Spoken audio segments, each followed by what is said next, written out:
Good evening, dear listeners. As you settle into a cozy spot, let the gentle embrace of tranquility wrap around you. It is time to embark on a soothing journey through the serene corridors of time, where the whispers of ancient civilizations softly beckon us. Tonight, we will explore the rather unassuming yet fascinating topic of the size standardization procedures for papyrus rolls in ancient Egypt, a subject that, while seemingly mundane, offers a unique glimpse into the everyday lives of those who walked the sun-kissed banks of the Nile. In this tranquil exploration, we will first drift into the world of papyrus itself, that remarkable plant which served as the canvas for the thoughts, dreams, and bureaucratic notes of an entire civilization. As we unravel the origins of papyrus, we will learn how this versatile material was crafted and transformed into scrolls, allowing ideas to flow across time and space. Allow your mind to picture the lush, green reeds swaying gently in the breeze, the sound of water lapping at their roots, and the skilled hands of ancient scribes preparing the sheets, each stroke of their reeds preserving knowledge for generations. Next, we will delve into the standardization procedures that govern the size of these papyrus rolls. In a time long before the conveniences of modernity, the Egyptians recognized the importance of consistency in their written records. We will explore the reasons behind this necessity and how these practices reflected their keen understanding of order and efficiency. Imagine the calm deliberation of officials, standing in the warm sun, meticulously measuring and regulating the dimensions of their scrolls, ensuring that each one was a perfect vessel for the words within. As we move further along this narrative, we will uncover the impact of these procedures on trade, literacy, and administration in ancient Egypt. The standardization of papyrus sizes not only facilitated communication but also fostered a sense of unity across the vast expanse of the Egyptian empire. Picture the bustling marketplaces, where merchants exchanged scrolls, and scribes eagerly shared their knowledge, each roll a testament to the ingenuity of a culture that thrived by harmonizing nature with human endeavor. Throughout our journey, allow your mind to wander gently, like the slow flow of the Nile itself. Feel the weight of the ancient scrolls in your hands, the rich texture of the papyrus beneath your fingers. Breathe in the stillness that surrounds us as we lose ourselves in the simplicity of history, where each detail holds a story waiting to be told. Finally, we will conclude our soothing expedition by reflecting on the legacy of these papyrus rolls and their standardization.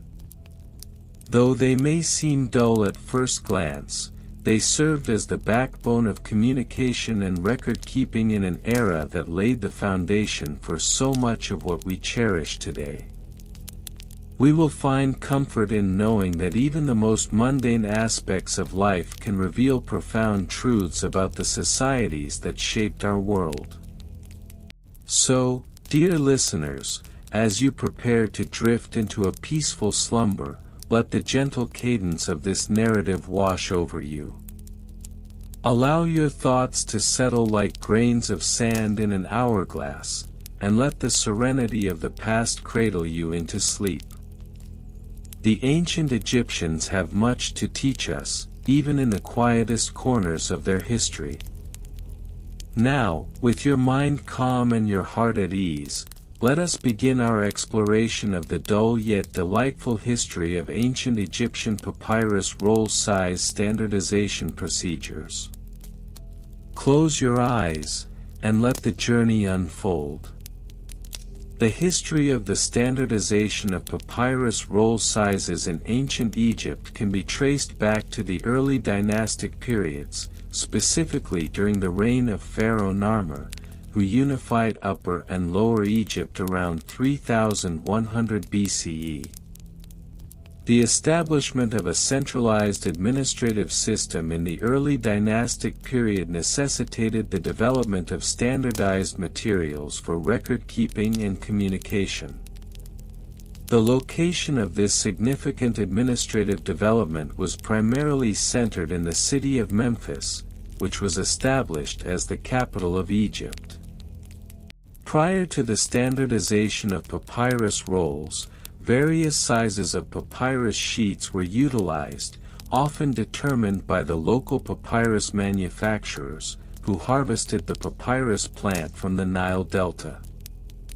The papyrus plant, scientifically known as Papyrus papyrus, thrived in the marshy regions of the Nile and was a crucial resource for the production of writing materials. The earliest known papyrus fragments date back to around 3000 BCE, although their sizes varied considerably due to the lack of standardization. The initial attempts at standardization can be attributed to the administrative reforms of King Djoser, who ruled during the Third Dynasty, circa 2670 to 2640 BCE. Djoser is well known for commissioning the step pyramid at Saqqara, designed by the architect Imhotep. The construction of monumental architecture during this period required extensive record-keeping, including inventories of materials and labor. To facilitate this process, it became increasingly important to have a uniform size for papyrus rolls. By the time of the Fourth Dynasty, with Pharaoh Khufu's reign circa 2589 to 2566 BCE, the need for standardized papyrus sizes had escalated. With the construction of the Great Pyramid at Giza, vast quantities of administrative documentation were generated, necessitating uniformity in the dimensions of papyrus rolls to ensure compatibility with the record-keeping practices of the time.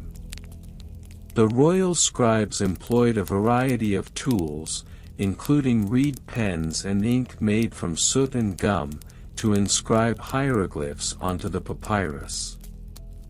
The specific administrative procedures that emerged during this period included the establishment of a central repository for records, which was likely located in Memphis. This repository not only housed tax records and legal documents but also established guidelines for the production and distribution of papyrus rolls. The scribes were responsible for measuring and cutting the papyrus sheets to the required dimensions, which were determined by royal edicts. As papyrus became the predominant writing medium, the size of papyrus rolls began to standardize around the dimensions of approximately 30 centimeters in width and varying lengths, often exceeding several meters. These dimensions facilitated the ease of storage and transportation of documents. The process of measuring and cutting the papyrus was carried out with meticulous precision, as even slight deviations could result in inefficiencies in administrative tasks. Throughout the Middle Kingdom, specifically during the 12th dynasty, circa 1991 to 1802 BCE, papyrus roll size standardization became more pronounced. Pharaoh Amenemhat II's reign marked an administrative overhaul that emphasized uniformity in record-keeping.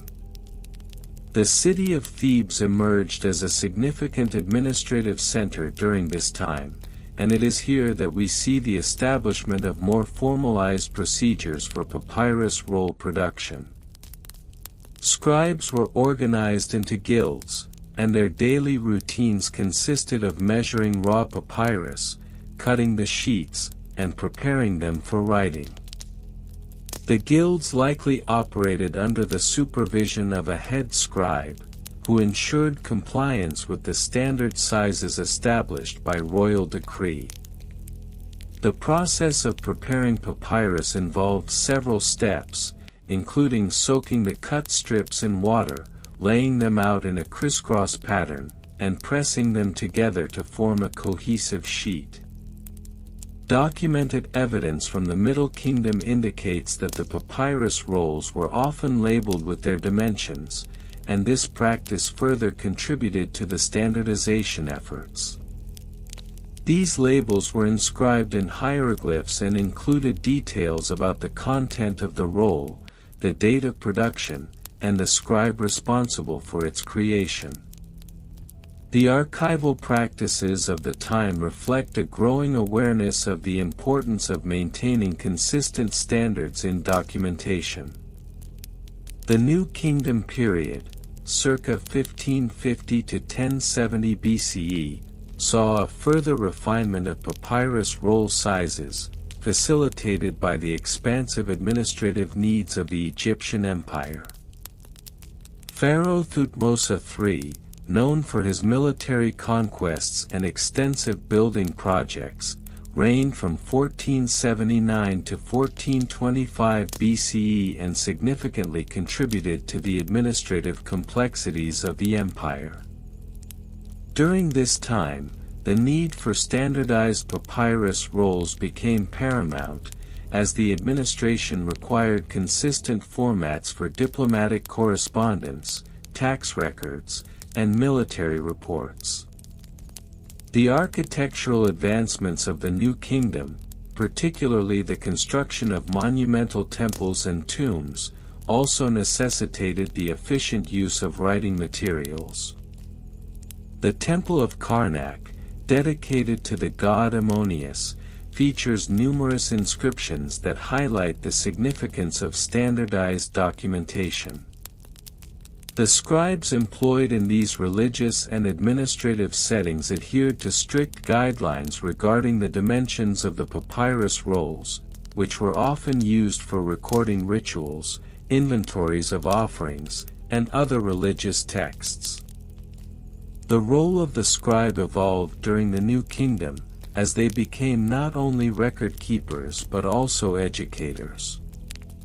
Scribes were trained in specialized schools, where they learned the intricacies of hieroglyphic writing and the significance of standardization in their work.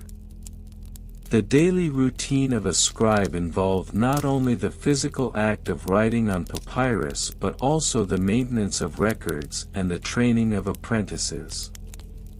The education of scribes included lessons on the importance of adhering to established standards, including the dimensions of the papyrus rolls they utilized. With the decline of the New Kingdom, the administrative practices surrounding papyrus roll standardization began to wane. By the Third Intermediate Period, circa 1070 to 664 BCE, Egypt experienced a fragmentation of power, leading to regional authorities that operated with varying degrees of adherence to previous standards. Nonetheless, remnants of the standardized practices persisted, as evidenced by papyrus documents from this era that still adhered to the previously established dimensions. The Ptolemaic period, circa 332 to 30 BCE, marked a significant shift in the administrative landscape of Egypt, as Greek influence introduced new systems and methodologies. Despite these changes, the legacy of papyrus roll standardization endured. The Ptolemaic administrative system continued to utilize papyrus for record keeping, and the dimensions of rolls remained consistent with earlier practices.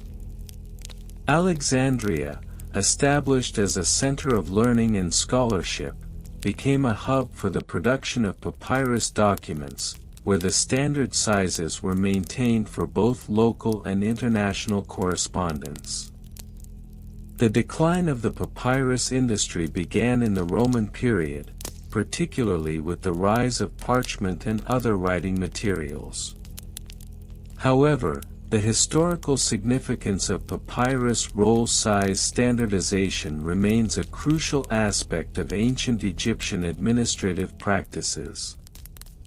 The influence of these early standardization efforts can be observed in later bureaucratic systems throughout history, as the need for consistent documentation continued to be a hallmark of effective governance.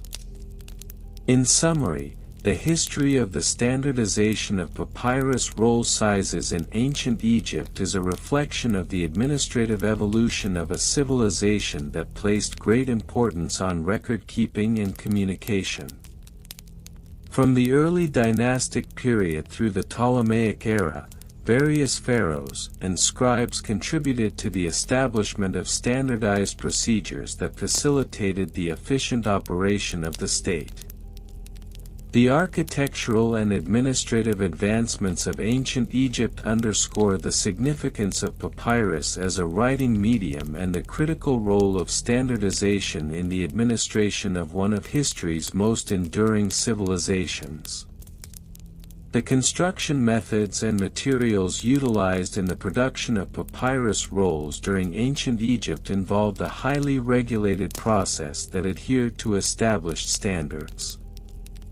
Papyrus, derived from the Cyperus papyrus plant, was primarily harvested from the wetlands of the Nile Delta.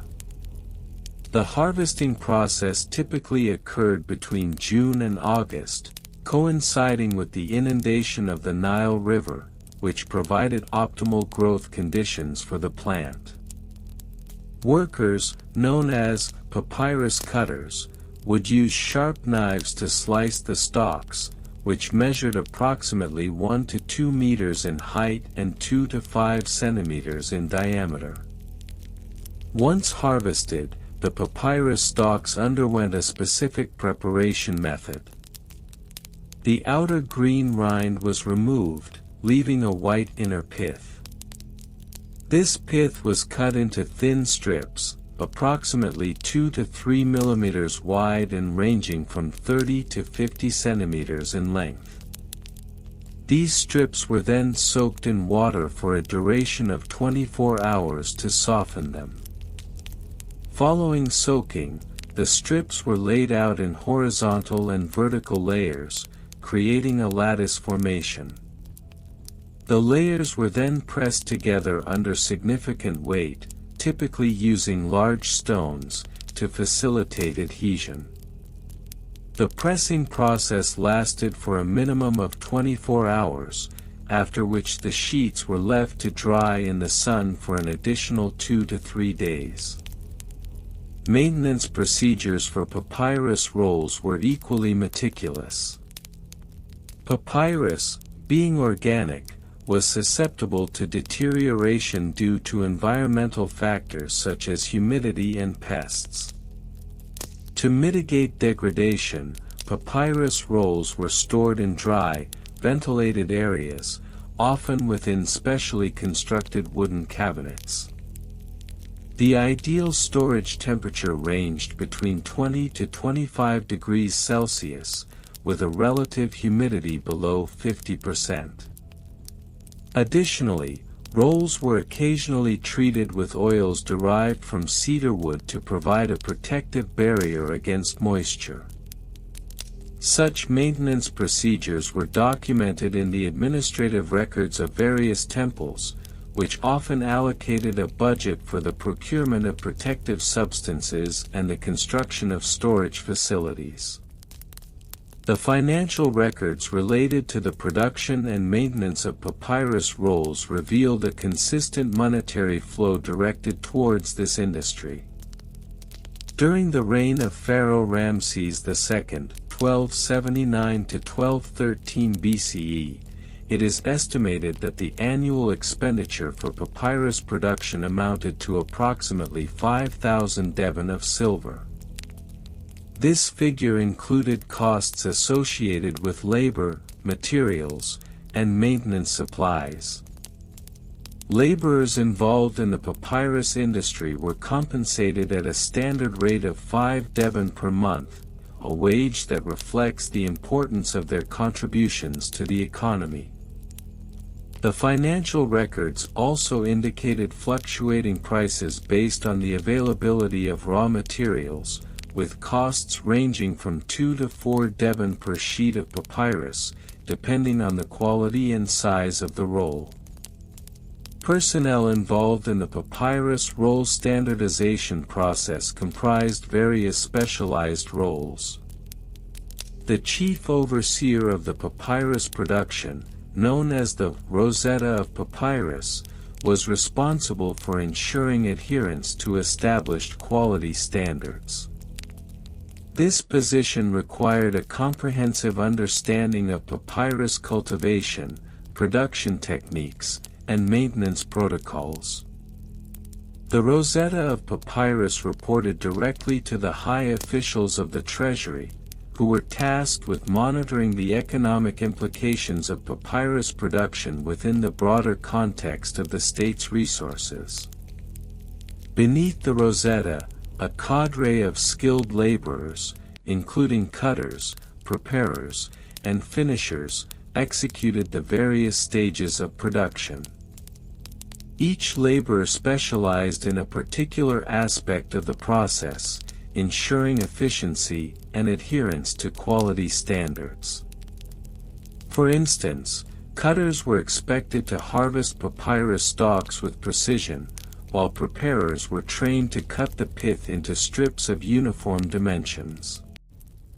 The finishers, responsible for assembling the sheets into rolls, had to ensure that the final product conformed to the standardized dimensions, which typically measured between 25 to 30 centimeters in width and 10 to 20 meters in length. Technical specifications for papyrus rolls were rigorously maintained, reflecting the importance of standardization in the administration of ancient Egypt.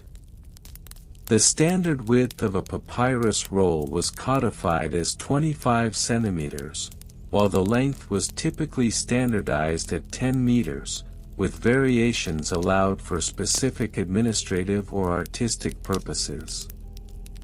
The thickness of the individual sheets was also regulated, measuring between 0.3 to 0.5 millimeters, a specification that ensured the durability and usability of the rolls.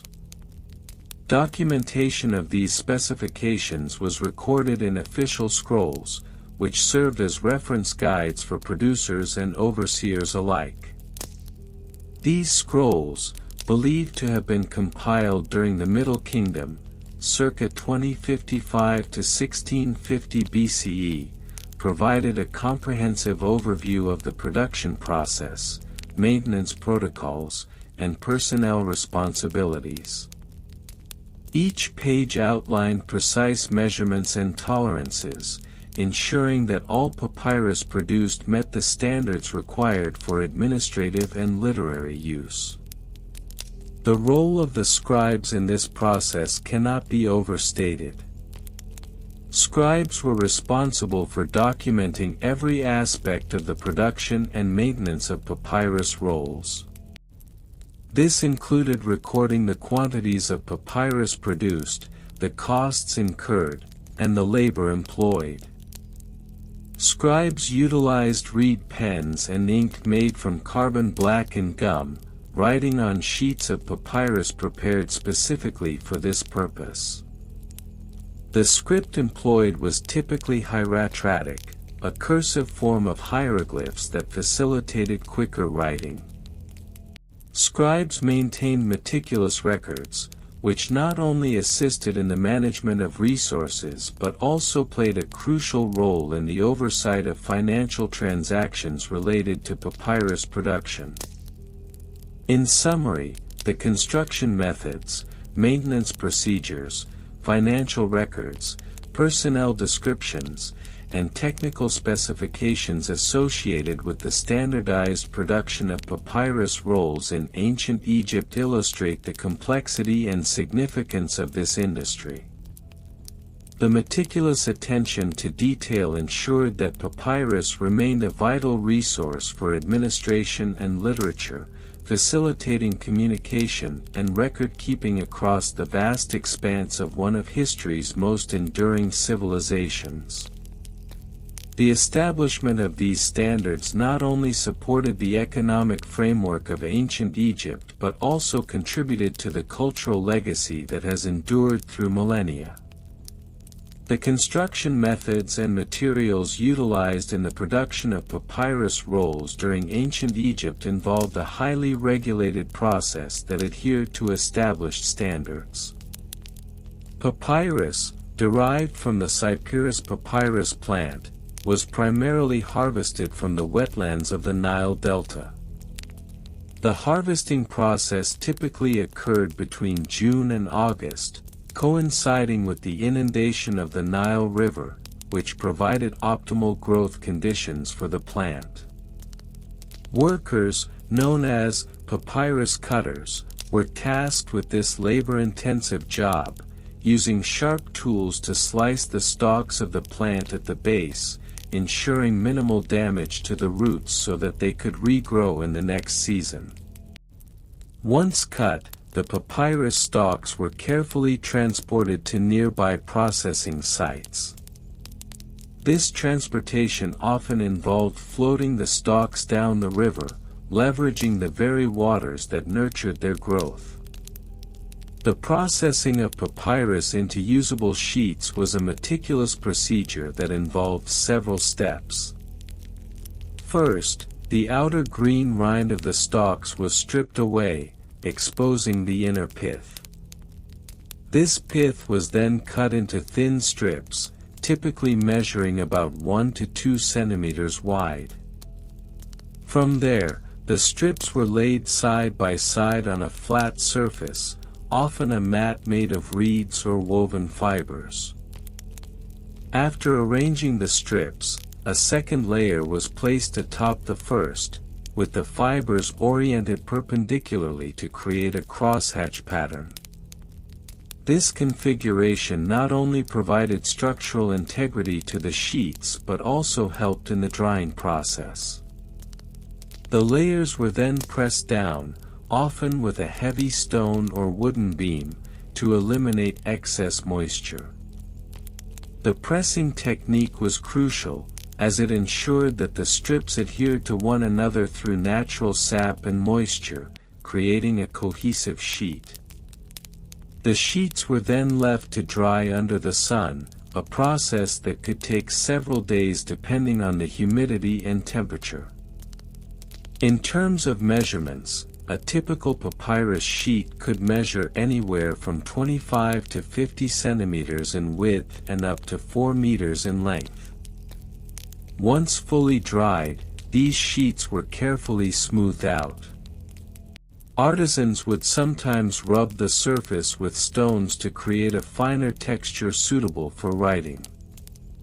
The final product was often polished using a mixture of chalk and water, enhancing its durability and making it more receptive to ink.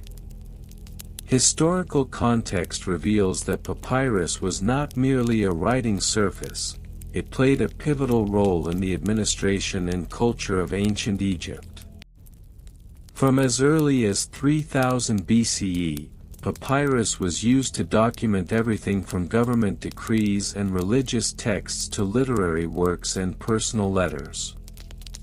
The construction of the famous Rosetta Stone, for instance, was inscribed on hard stone, but many of the legal and literary documents it referenced would have originally been recorded on papyrus rolls. The prevalence of papyrus in ancient Egyptian society underscores its importance as a medium for communication and record-keeping. Case studies of specific papyrus finds illustrate its significance. The discovery of the Papyrus of Ani, a beautifully illustrated version of the Book of the Dead dating back to around 1250 BCE, showcases the elaborate use of papyrus in funerary practices. This scroll not only demonstrates the artistic capabilities of the scribes but also provides insight into the spiritual beliefs of the time, as it guided the deceased through the afterlife. Additionally, papyrus was integral to the management of the vast agricultural resources of Egypt. For instance, the Wilbur Papyrus, dated to around 1150 BCE, is a tax record detailing the land holdings and tax obligations of various farmers. This document highlights the administrative use of papyrus, reflecting an advanced bureaucratic system that relied heavily on written documentation. The decline of papyrus as a primary writing material began around the 4th century CE, coinciding with the rise of parchment and later paper, which were often more durable and easier to produce. However, the traditional methods of papyrus production continued for centuries, especially in regions around the Nile where the plant still flourished. The craftsmanship involved in creating papyrus rolls was passed down through generations, maintaining a connection to the ancient methods even as the material itself became less prevalent.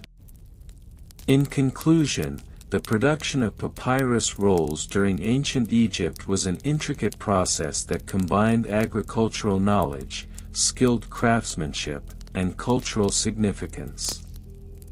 From its harvesting in the lush wetlands of the Nile Delta to its transformation into writing surfaces that recorded the civilization's history, papyrus remains a symbol of ancient innovation and a testament to the enduring legacy of Egyptian society.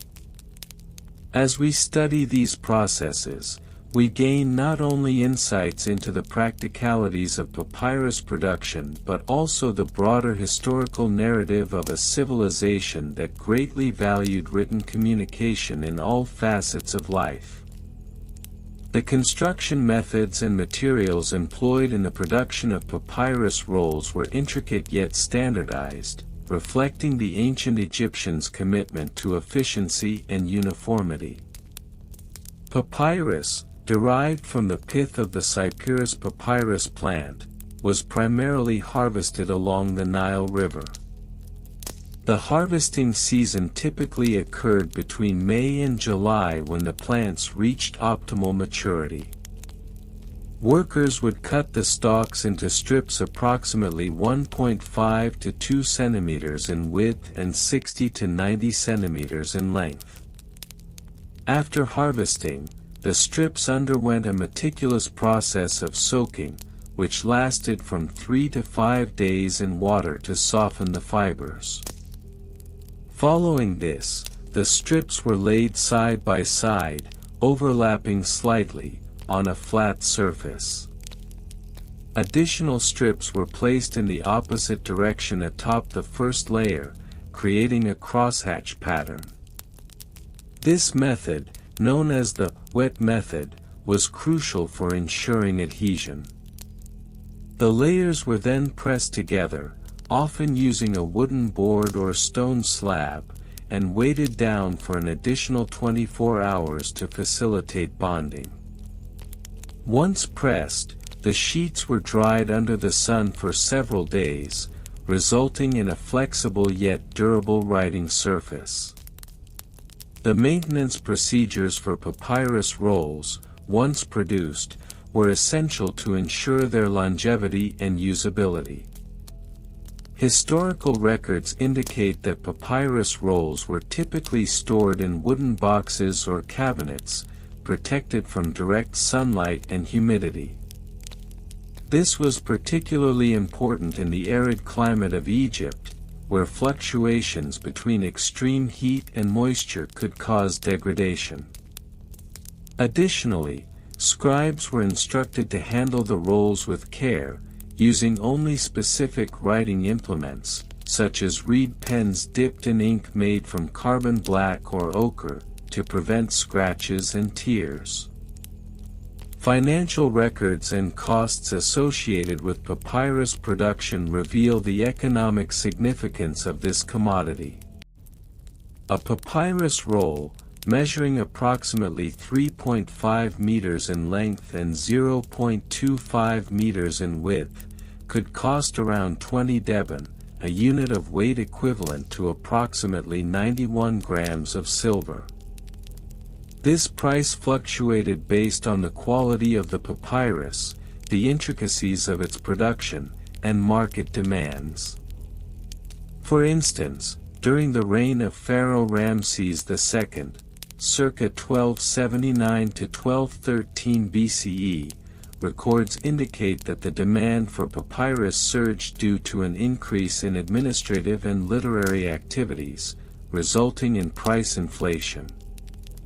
In contrast, during periods of agricultural scarcity, such as the famine recorded in year 7 of the reign of Pharaoh Djoser, circa 2670 BCE, the costs of papyrus dipped due to reduced demand. Personnel and job descriptions involved in the papyrus production process were well defined within the socio-economic hierarchy of ancient Egypt. The role of the papyrus harvester was primarily filled by lower-class laborers, often seasonal workers who relied on the Nile's annual inundation for their livelihood.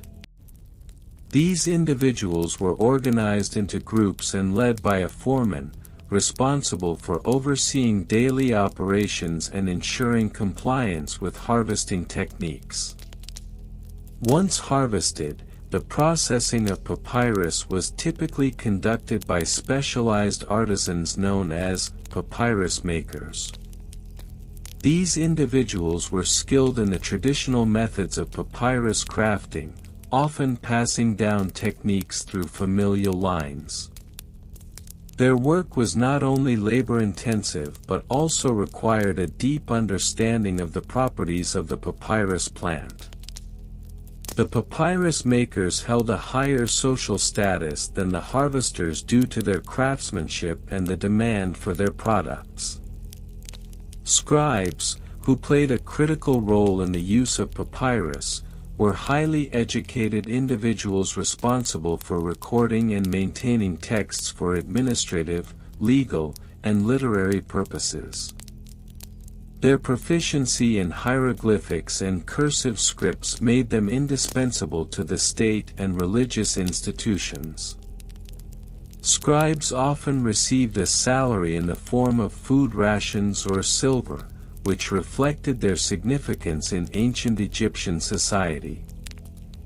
The technical specifications of papyrus rolls were carefully standardized to ensure uniformity across different batches. The ideal thickness of individual sheets ranged from 0.2 to 0.4 millimeters, which allowed for a balance between flexibility and durability. When assembled into rolls, the total length could vary significantly, with the most common sizes being between 5 to 10 meters. Rolls were typically held together with twine made from flax or linen, securing the ends while allowing for easy unrolling. Moreover, the width of the rolls played a crucial role in determining their intended use. For example, administrative documents, which required extensive writing space, typically utilized wider rolls measuring up to 0.4 meters. In contrast, literary and religious texts were often inscribed on narrower rolls, approximately 0.25 meters wide, to facilitate easier handling and storage. In conclusion, the dull history of ancient Egyptian papyrus roll size standardization procedures encompasses a multitude of aspects ranging from construction methods and materials to financial considerations and personnel roles. The careful attention to detail in each step of the process underscores the value placed on written communication in ancient Egyptian civilization. The papyrus roll stands not only as a testament to the ingenuity of its creators but also as a reflection of the broader societal values and organizational structures that defined ancient Egypt. The adherence to standardized practices ensured that papyrus remained a reliable medium for communication and record-keeping for centuries, solidifying its place in the annals of history. The construction methods and materials employed in the production of papyrus rolls were intricate yet standardized, reflecting the ancient Egyptians' commitment to efficiency and uniformity. Papyrus, derived from the pith of the Cyperus papyrus plant, was primarily harvested along the Nile River, an essential resource for the civilization's cultural and administrative needs. The harvesting season typically occurred between May and July when the plants reached optimal maturity, a crucial time determined by the annual flooding of the Nile, which recharged the soil with nutrients. Workers would cut the stalks into strips approximately 1.5 to 2 centimeters in width and 60 to 90 centimeters in length, depending on the desired size of the final product. This precise cutting technique was critical, as uniformity in size ensured better adhesion during the papyrus making process. The strips were then soaked in water for several days to soften them, a process that also helped to remove any bitterness from the plant material. During this soaking period, workers would often rotate the strips to ensure even soaking and flexibility, allowing for easier manipulation in subsequent steps. Once the strips were sufficiently soaked, they were laid side by side on a flat surface, typically made of stone or wood, to form the first layer of the papyrus sheet. The next step involved placing additional strips on top of the first layer, but this time, the strips were arranged perpendicularly, creating a cross-hatched pattern. This method not only enhanced the overall strength of the papyrus sheet but also facilitated the adhesion of the layers, which was achieved through the natural sap of the plant. The pressing process followed, where heavy stones or wooden beams were used to compress the layers together, allowing the water to escape and the strips to bond. The pressing process was critical and could last anywhere from several hours to a full day, depending on environmental conditions and the thickness of the layers. After pressing, the sheets were dried in the sun, where the heat would further solidify the bond between the fibers, resulting in a durable writing surface. Once dried, the sheets were often smoothed out using polished stones or wooden tools, which gave papyrus its characteristic finish and prepared it for writing. Historical records suggest that the production of papyrus was highly organized, with significant evidence of workshops dedicated to this craft as early as 3000 BCE. One notable site is the ancient city of Memphis, which was a major center for papyrus production and trade. The papyrus trade network expanded significantly during the reign of Pharaoh Khufu around 2580 to 2560 BCE, when the Great Pyramid was constructed, and administrative record-keeping became increasingly complex. Workers were employed not only for harvesting and manufacturing but also for transporting the papyrus along the Nile and to various trade routes spanning the Mediterranean. In terms of measurements, a standard papyrus roll could range from 10 to 15 meters in length, containing multiple sheets glued end to end. The width of these rolls typically measured around 25 centimeters, making them manageable for scribes and record keepers who utilized them for everything from administrative documents to literary texts. The scroll format was well suited for the content, as it allowed for easy unfolding and referencing, particularly important for lengthy texts such as religious scriptures or legal codes. One prominent example of papyrus usage can be found in the Book of the Dead, a fundamental text in ancient Egyptian funerary practices, which provided guidance for the deceased in the afterlife. This text was often inscribed on papyrus rolls and placed in tombs, highlighting the material's significance in both religious and cultural contexts.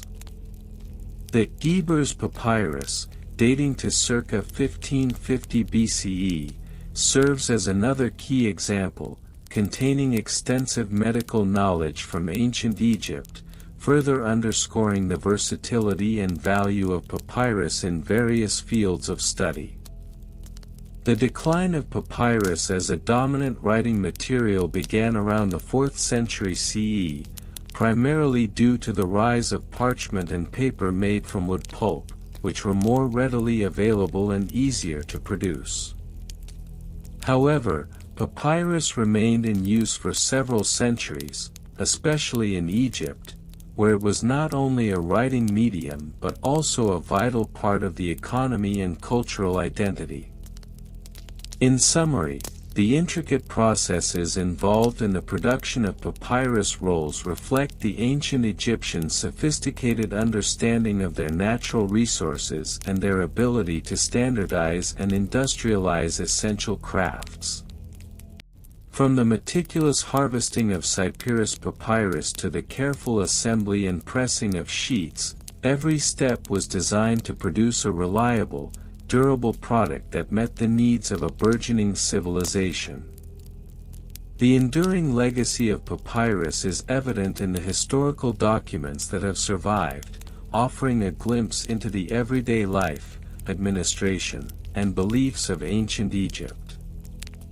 The construction methods and materials utilized in the production of papyrus rolls during the ancient Egyptian period were highly standardized, reflecting the broader administrative efficiencies of the civilization. Papyrus, derived from the Papyrus papyrus plant, was primarily harvested from the Nile Delta region, particularly during the months of July to September, when the plant was in full bloom and its stalks were most pliable for harvesting.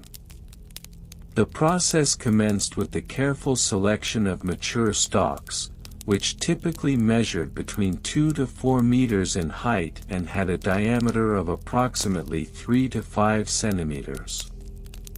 Harvesters would cut the stalks at the base, ensuring that they did not damage the root system, which was crucial for future harvests. The selected stalks were then transported to workshops where they underwent further processing. Once at the workshop, the harvested stalks were peeled to obtain thin strips of the inner pith. Each strip measured approximately 1 to 2 centimeters in width and was typically about 30 to 50 centimeters in length.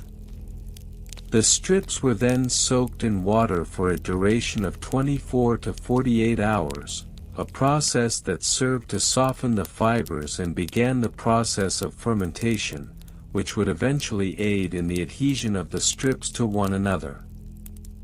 Following the soaking procedure, the strips were arranged in a crisscross pattern, with one layer of horizontal strips being placed over another layer of vertical strips. This arrangement was critical for creating a stable and durable writing surface. The layers were then pressed together using a heavy stone or wooden weight, often left in place for an additional 24 hours to ensure proper bonding. After pressing, the sheets were dried in the sun, which typically took another 24 hours, depending on the weather conditions. The resultant sheets varied in size, but standard dimensions for a single sheet were approximately 25 centimeters in width and 40 centimeters in length. Once dried and bonded, the sheets were meticulously smoothed using polished stones or pieces of wood, achieving a surface suitable for inscribing texts. The final step in the construction involved the alignment and adherence of multiple sheets to create a continuous roll, which, depending on the intended use, could range from 5 to 10 meters in length. Standardization procedures dictated that all rolls produced for administrative use adhered to these size specifications, ensuring uniformity across various administrative documents. Maintenance procedures for papyrus rolls were crucial to their longevity, as the material was susceptible to degradation from environmental factors such as moisture, pests, and physical wear. Rolls were typically stored in dry, shaded areas within wooden or clay containers to minimize exposure to humidity and pests. Administrative records indicate that specialized personnel, often termed papyrus guardians, were responsible for the upkeep of these valuable documents. Their duties included regular inspections for signs of mold or insect infestation, as well as the periodic application of oils or waxes to enhance the roll's resilience against moisture. In terms of financial records and costs, the production of papyrus was a significant aspect of the ancient Egyptian economy.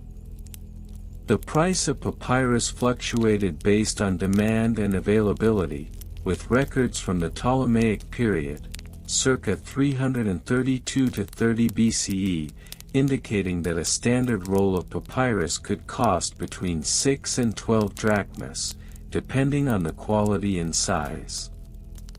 The financial records of the time, meticulously maintained by scribes, provide a comprehensive overview of the costs associated with papyrus production. For instance, an extensive ledger from the reign of Pharaoh Ptolemy II, 283 to 246 BCE, outlines the expenditures related to labor, raw materials, and transportation, with an annual budget for papyrus maintenance exceeding 1,000 drachmas for state-sponsored projects.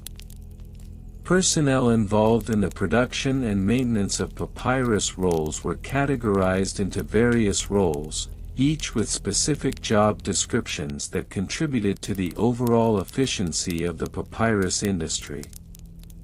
The primary roles included harvesters, who were responsible for the collection of papyrus stalks, preparers, who handled the initial processing of the stalks into sheets, and scribes, who were tasked with the inscription of texts onto the completed rolls. Additionally, administrative overseers managed the workflow and ensured compliance with standardized procedures. The role of the scribe was particularly prestigious, as these individuals possessed the specialized knowledge required to inscribe hieroglyphics or cursive scripts onto the papyrus. Scribes were often trained in formal schools, where they learned the intricacies of writing, mathematics, and administration. Their tools included reed pens and ink, typically made from carbon black or ochre combined with a gum binder. The technical specifications of the ink were critical. A standard ink consistency was approximately 60% pigment to 40% binder, ensuring optimal adherence to the papyrus surface. In terms of technical specifications, the papyrus rolls produced in ancient Egypt were often categorized based on their intended use. Administrative rolls, for example, were required to meet strict guidelines regarding size and durability, typically measuring between 8 to 10 centimeters in diameter when rolled. These rolls were designed for easy transport and storage, with a maximum weight of no more than 1.5 kilograms to facilitate handling by scribes and officials. The use of papyrus in various administrative capacities extended to the documentation of legal contracts, trade agreements, and tax records, among others. Each type of document adhered to specific formatting conventions, which included not only the dimensions of the roll but also the layout of the text. For instance, Legal documents often required a header that included the names of the parties involved, the date of the transaction, and the witness signatures, all inscribed in a precise manner to ensure clarity and authenticity. The evolution of papyrus production and its standardization procedures also played a significant role in the broader context of Egyptian governance. As the need for record-keeping increased with the expansion of trade and administration, the processes surrounding papyrus production were refined. By the New Kingdom period, circa 1550 to 1070 BCE, standardized sizes and production methods have been established, leading to the creation of templates that facilitated the rapid production of documents. This standardization extended to the training of scribes, who were often required to complete an apprenticeship of several years before they could be deemed proficient enough to handle important administrative documents. The rigorous training ensured that scribes maintained a consistent level of quality in their inscriptions, further enhancing the reliability of papyrus as a medium for record-keeping. In summary, the dull history of ancient Egyptian papyrus roll size standardization procedures reflects the broader administrative practices of the civilization. The meticulous construction methods, maintenance procedures, financial records, personnel roles, and technical specifications all contributed to an efficient system that allowed for the effective documentation of everyday life, trade, and governance in ancient Egypt. Despite the mundane nature of these processes, their impact on the preservation of history and the functioning of society cannot be overstated, as they laid the groundwork for future developments in writing and record-keeping. The construction methods and materials utilized in the production of papyrus rolls in ancient Egypt were inherently tied to both the agricultural practices of the time and the specific requirements of the writing surface. Papyrus, derived from the Cyperus papyrus plant, was cultivated primarily in the marshlands of the Nile Delta, particularly around the city of Bubastis. The plant itself could grow to heights of approximately 3 to 4 meters, and the harvesting of papyrus was typically conducted between June and August, coinciding with the inundation period of the Nile.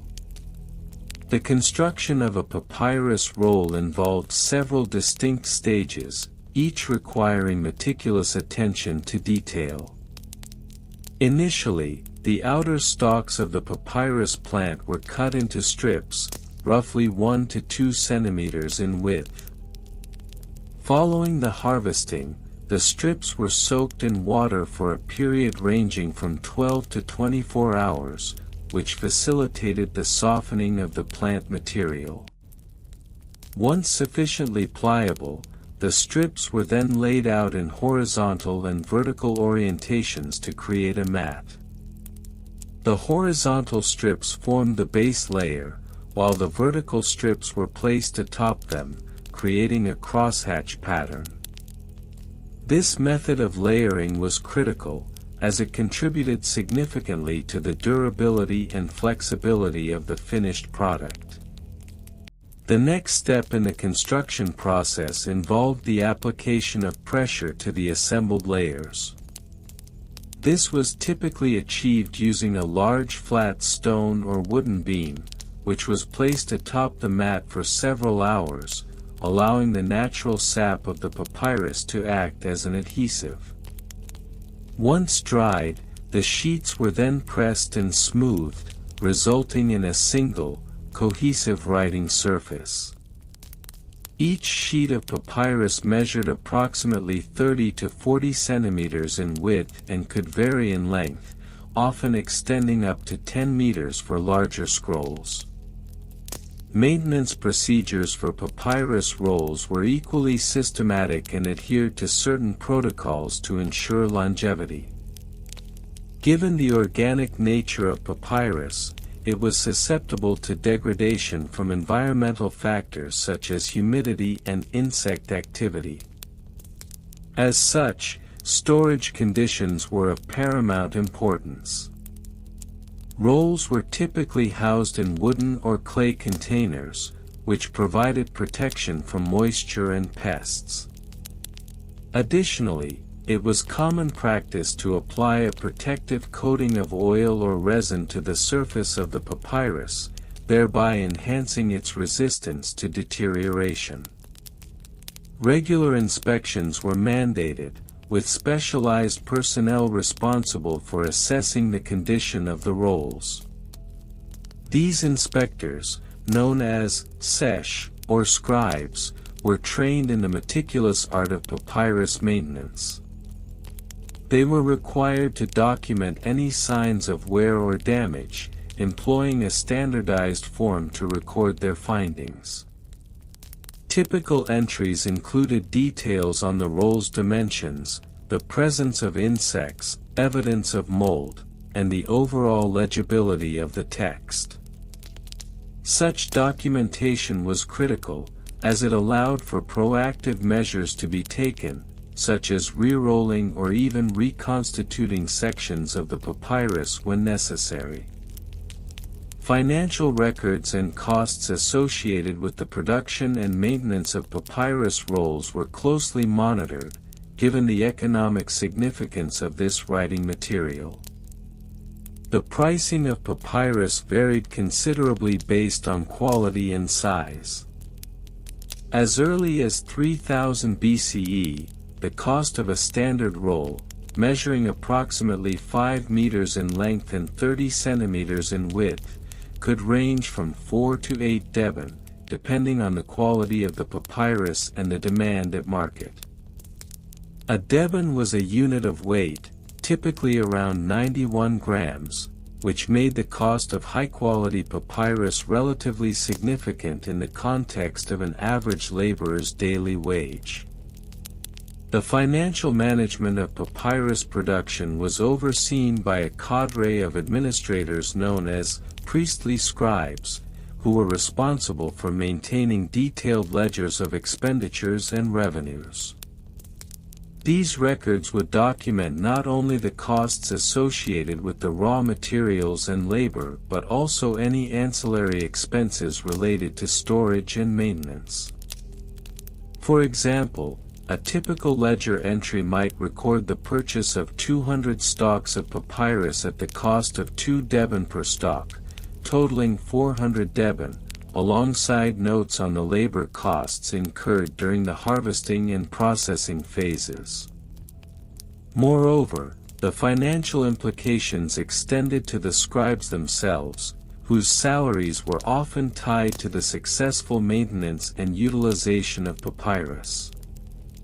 On average, a scribe could earn between 10 to 20 deben per month, a figure that was considerably influenced by their efficiency in producing legible and organized records.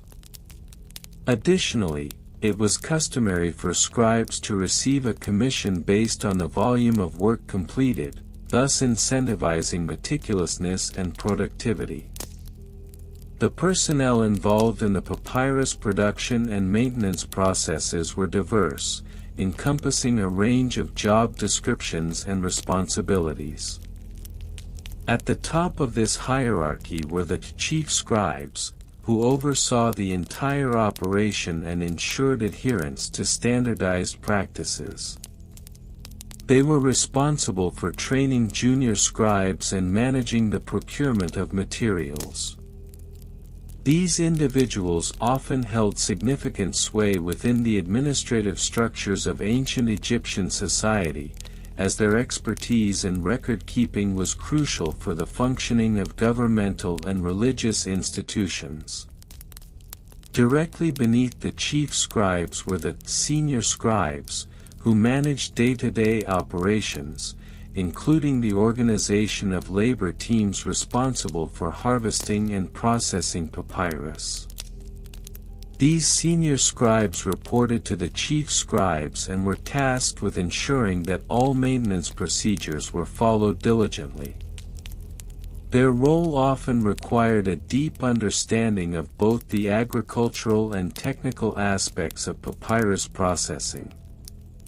The labor force itself was typically composed of seasonal workers, who were employed during the harvesting months. These workers, often recruited from local villages, were paid a daily wage of approximately 1 to 3 deben, depending on their experience and the nature of the work performed. Their job descriptions included tasks such as cutting, soaking, and laying out the papyrus strips, as well as assisting in the maintenance of the rolls once produced. Technical specifications governing the production of papyrus rolls were established to standardize both quality and dimensions. These specifications included exact measurements for both the width and thickness of the strips, which were to remain consistent to ensure uniformity across rolls. For instance, it was stipulated that no strip should exceed 2 centimeters in width, and the thickness of the final product should not exceed 1 millimeter to facilitate ease of writing. Additionally, the protocol for joining multiple sheets into a single roll was clearly defined. Each sheet was to be overlapped by no less than 1 centimeter to ensure structural integrity. A fully constructed roll could comprise anywhere from 10 to 50 sheets, with the total length of the roll being dictated by the intended purpose, such as literary compositions, administrative records, or religious texts. The completed rolls were then typically labeled according to their content, with inscriptions marking the title and author, if applicable. In summary, the construction methods and materials, maintenance procedures, financial records and costs, personnel and job descriptions, and technical specifications surrounding the papyrus roll size standardization procedures in ancient Egypt reflect a highly organized and systematic approach to the production and preservation of this vital writing medium. The attention to detail in each aspect of the process underscores the significance of papyrus in the administrative and cultural fabric of ancient Egyptian society, cementing its place as a cornerstone of historical documentation. The dull history of ancient Egyptian papyrus roll size standardization procedures. Part 6: Regional Variations and Comparisons. In the vast expanse of ancient Egypt, the production and use of papyrus rolled documents were not uniform. Various regions exhibited distinct practices, influenced by local resources, cultural traditions, and administrative requirements. For instance, while the papyrus plant, Papyrus papyrus, thrived predominantly along the Nile Delta, its cultivation and processing varied significantly from Memphis, the administrative capital, to Thebes, the religious hub. In Lower Egypt, the proximity to the Nile's fertile banks facilitated the harvesting of papyrus reeds, leading to an abundance of material that directly influenced the size of papyrus rolls. The workshops in this region tended to produce longer rolls, typically exceeding 12 cubits in length, which were favored for official decrees and extensive records. Conversely, the artisans of Upper Egypt, where the terrain was less conducive to large-scale papyrus cultivation, produced smaller rolls, often measuring around 8 cubits. These shorter rolls were more practical for local administration and daily correspondence. This regional variation extended beyond mere dimensions. The thickness of the papyrus sheets also varied. In areas where the quality of the papyrus plant was superior, thicker sheets resulted in sturdier rolls. Comparatively, regions where the plant grew under less favorable conditions produced thinner sheets, leading to rolls that were more prone to damage and degradation. Such discrepancies necessitated a complex understanding of local papyrus quality, which, in turn, influenced the standardization efforts by the central bureaucracy. Furthermore, comparisons can be drawn with neighboring cultures. The ancient Mesopotamian use of clay tablets, for instance, presented a stark contrast to the Egyptian reliance on papyrus. The Mesopotamians, with their cuneiform inscriptions, employed a different methodology for record-keeping that did not require roll-size standardization, as tablets were typically uniform in size and shape. This divergence highlights the unique administrative challenges faced by the Egyptians, necessitating a tailored approach to papyrus roll size standardization. Part 7: Evolution over different time periods. The evolution of papyrus roll size standardization procedures can be segmented into distinct periods, each characterized by varying administrative priorities and technological advancements. During the early dynastic period, circa 3100 to 2686 BCE, the nascent bureaucratic system was primarily focused on establishing a rudimentary framework for record-keeping.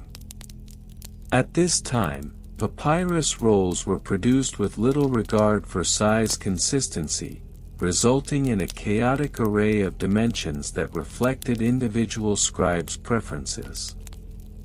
As Egypt transitioned into the Old Kingdom, circa 2686 to 2181 BCE, the increasing complexity of governance necessitated a more structured approach to document standardization. The formation of centralized administrative bodies led to the emergence of standardized roll sizes, as evidenced by archaeological findings that indicate a preference for rolls measuring approximately 10 cubits in length. This standardization was not merely a bureaucratic whim, it represented an adaptation to the growing demands of record-keeping for taxation, land management, and public works. The Middle Kingdom, circa 2055 to 1650 BCE, marked a significant turning point. During this period, the establishment of the House of Life institutions, where scribes were trained, further advanced standardization efforts. The development of explicit guidelines regarding the dimensions, thickness, and quality of papyrus rolls became a focal point of administrative reform. Notably, a series of decrees issued by Pharaoh Amenemhat II mandated that all rolls used for official documentation adhere to a specific size, thus reinforcing the bureaucratic grip on papyrus production. In the New Kingdom, circa 1550 to 1070 BCE, the flourishing of the arts and literature led to an increased demand for longer and more elaborate papyrus rolls. This era saw the emergence of standardized lengths reaching up to 15 cubits, driven by the need to accommodate lengthy texts such as literary works, religious hymns, and extensive bureaucratic reports.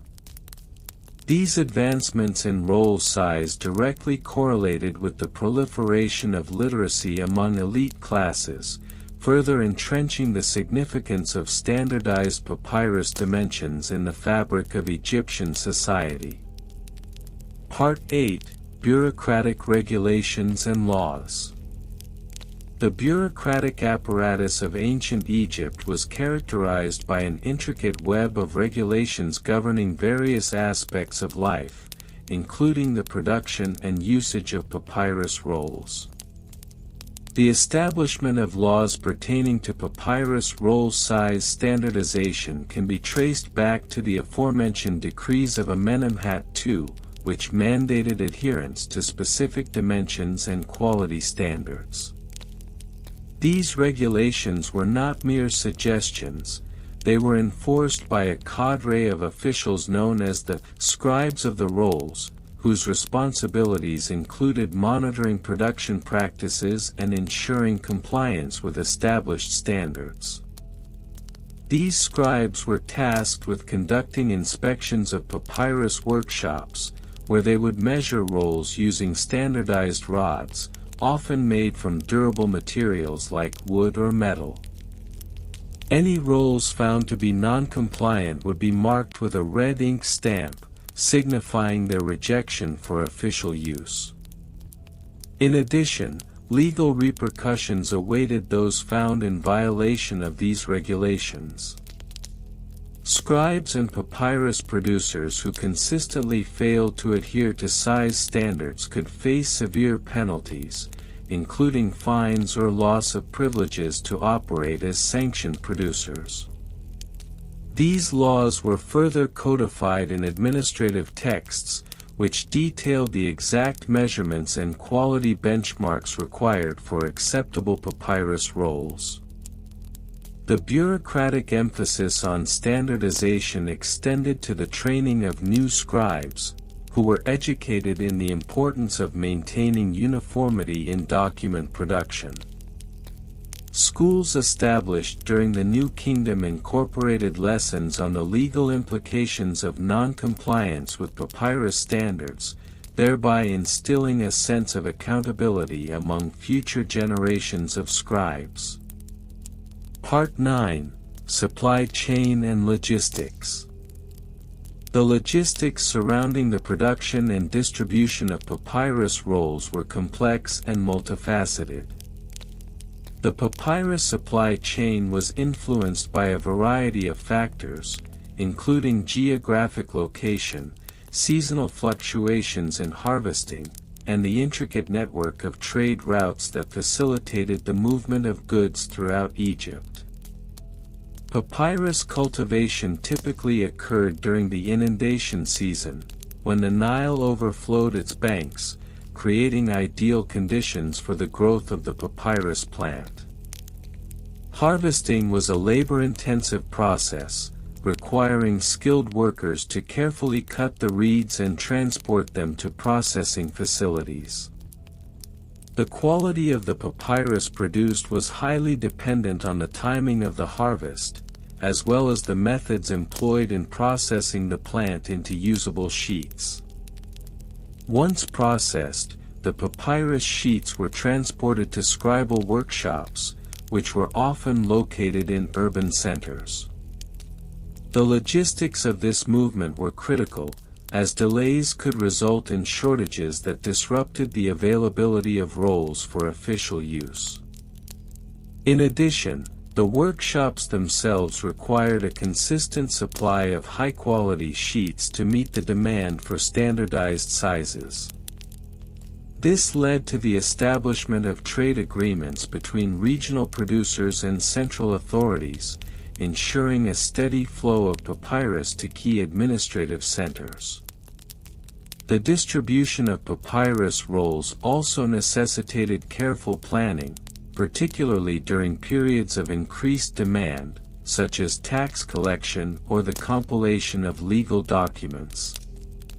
Transporting rolls to distant provinces involved a network of couriers and messengers, who were trained to handle rolls with care to avoid damage during transit. The role of these couriers was critical, as the timely delivery of documents could have significant implications for governance and administration. Part 10: Record-keeping methods. Record-keeping methods in ancient Egypt were intricately linked to the standardization of papyrus roll sizes. The significance of maintaining accurate records cannot be overstated, as they served as the backbone of administrative functions, legal proceedings, and economic transactions.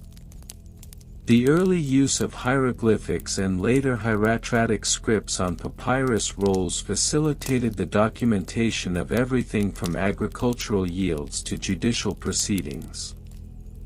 Scribes, who played a pivotal role in the record-keeping process, employed a range of techniques to ensure the accuracy and consistency of their records. The use of templates for common documents, such as tax receipts or land leases, allowed scribes to produce standardized forms that adhered to the prescribed dimensions of papyrus rolls. This practice not only streamlined the documentation process but also contributed to the overall standardization of roll sizes. In addition to templates, scribes utilized various ink formulations to inscribe text on papyrus. The quality of the ink, often made from carbon black mixed with water and a binding agent, was critical in ensuring legibility and longevity of the records. Scribes were trained to apply ink with precision, taking care to avoid excessive blotting or smudging, which could compromise the integrity of the document. The organization of records was equally important, as the accumulation of papyrus rolls over time could lead to disarray if not carefully managed. Scribes developed systematic cataloging methods, often employing labels or seals to indicate the contents of each roll. This meticulous attention to detail facilitated efficient retrieval of documents when needed, thus enhancing the overall efficacy of the administration. The evolution of record-keeping practices in conjunction with papyrus roll size standardization reflects the broader administrative advancements of ancient Egypt.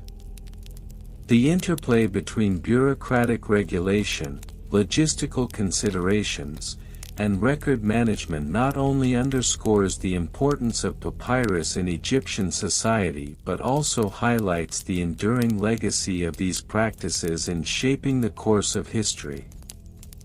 In conclusion, the history of ancient Egyptian papyrus roll size standardization procedures is a testament to the complexities of administrative governance, regional variations, and the intricate logistics of production and distribution.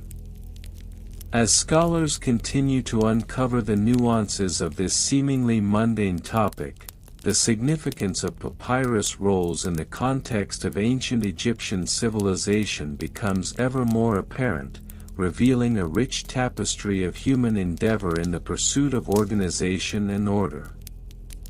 The dull history of ancient Egyptian papyrus roll size standardization procedures, Part 7.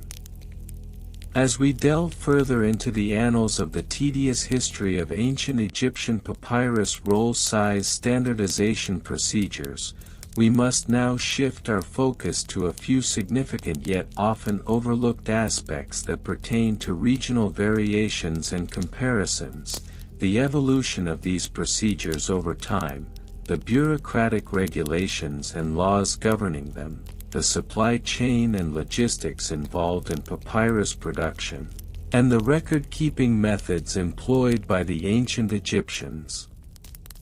Regional variations and comparisons. In the vast and diverse landscape of ancient Egypt, regional variations in the production and use of papyrus rolls emerged as a critical area of study. While the Nile Delta, particularly the region surrounding Memphis and Thebes, served as the primary hub for papyrus cultivation, other regions displayed distinct practices influenced by local customs, available resources, and climatic conditions. For instance, in the southern regions of Upper Egypt, where the climate is harsher and the papyrus plant less abundant, the size of papyrus rolls tended to be smaller. This can be attributed to the scarcity of raw materials, which necessitated the adoption of more economical practices. Conversely, in the fertile expanses of the Nile Delta, where the papyrus plant thrived, larger rolls became more common, reflecting the increased availability of raw materials and a greater demand for extensive documentation and record keeping. Additionally, the artisanal techniques employed by local papyrus manufacturers varied significantly between regions. In Thebes, renowned for its skilled artisans, papyrus rolls were often meticulously crafted and could feature elaborate decorations, leading to slight deviations in size that reflected the individual artistry of the craftsman. Comparatively, in lesser-known locales, where the focus was primarily on functionality over aesthetics, standard sizes were more strictly adhered to, resulting in a more uniform product. Moreover, these regional differences were not merely aesthetic or practical, they also had implications for trade and communication.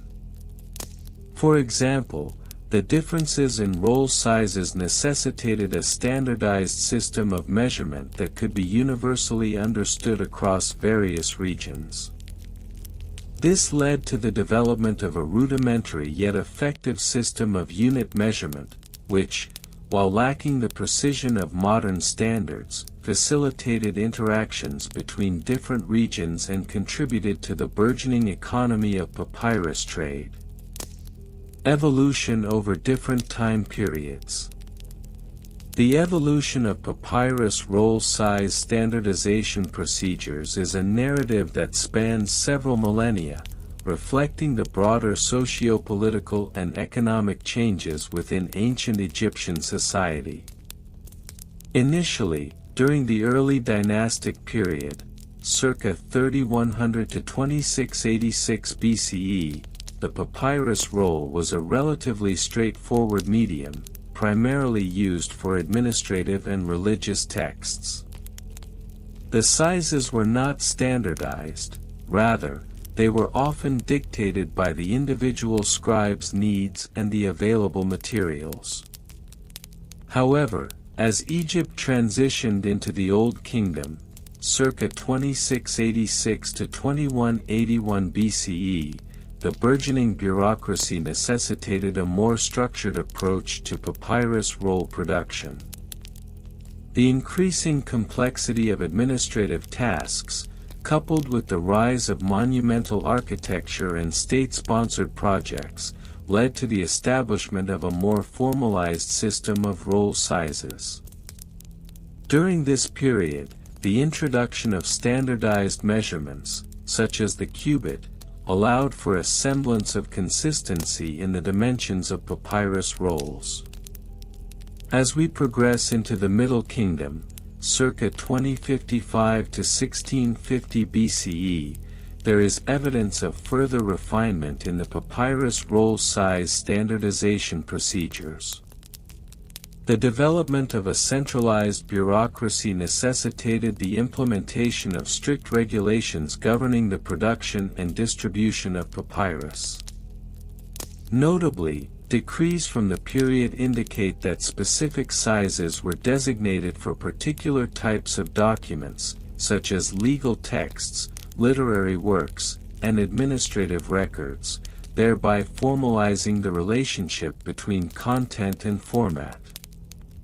The New Kingdom, circa 1550 to 1070 BCE, saw the peak of papyrus roll production, driven by both internal demands and external trade.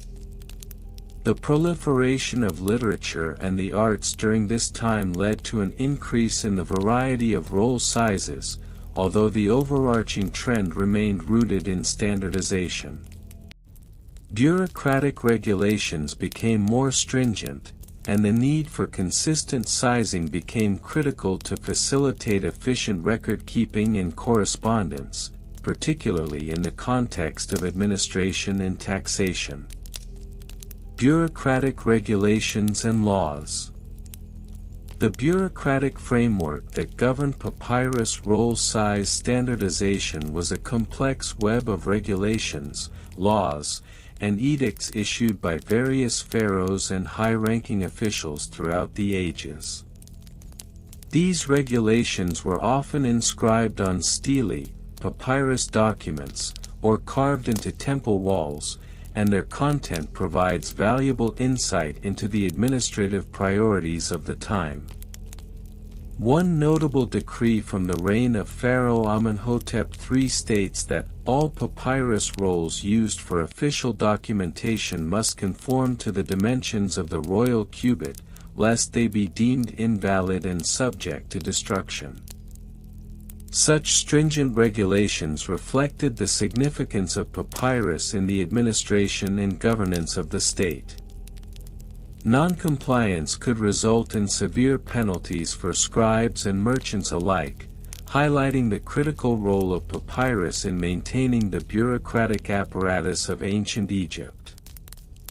Additionally, these regulations often included specifications regarding the quality of the papyrus itself. The laws mandated that only papyrus grown in specific regions, known for their superior quality, could be used for official documentation. This ensured that the materials employed were not only uniform in size but also in quality, thereby maintaining the integrity of the documents produced. The relationship between papyrus producers and the state was also tightly regulated. Producers were often required to register their output with local authorities, providing detailed accounts of the sizes and quantities of papyrus rolls produced. This bureaucratic oversight aimed to prevent fraudulent practices, such as the production of substandard rolls or the misrepresentation of sizes, which could undermine the efficiency of administration and trade. Supply chain and logistics. The supply chain and logistics of papyrus production in ancient Egypt were intricate and multifaceted. The journey from papyrus cultivation to the final product involved several stages, each demanding careful coordination and management. The papyrus plant, which thrived in the wetlands of the Nile Delta, was typically harvested during the summer months when the plant was at its peak.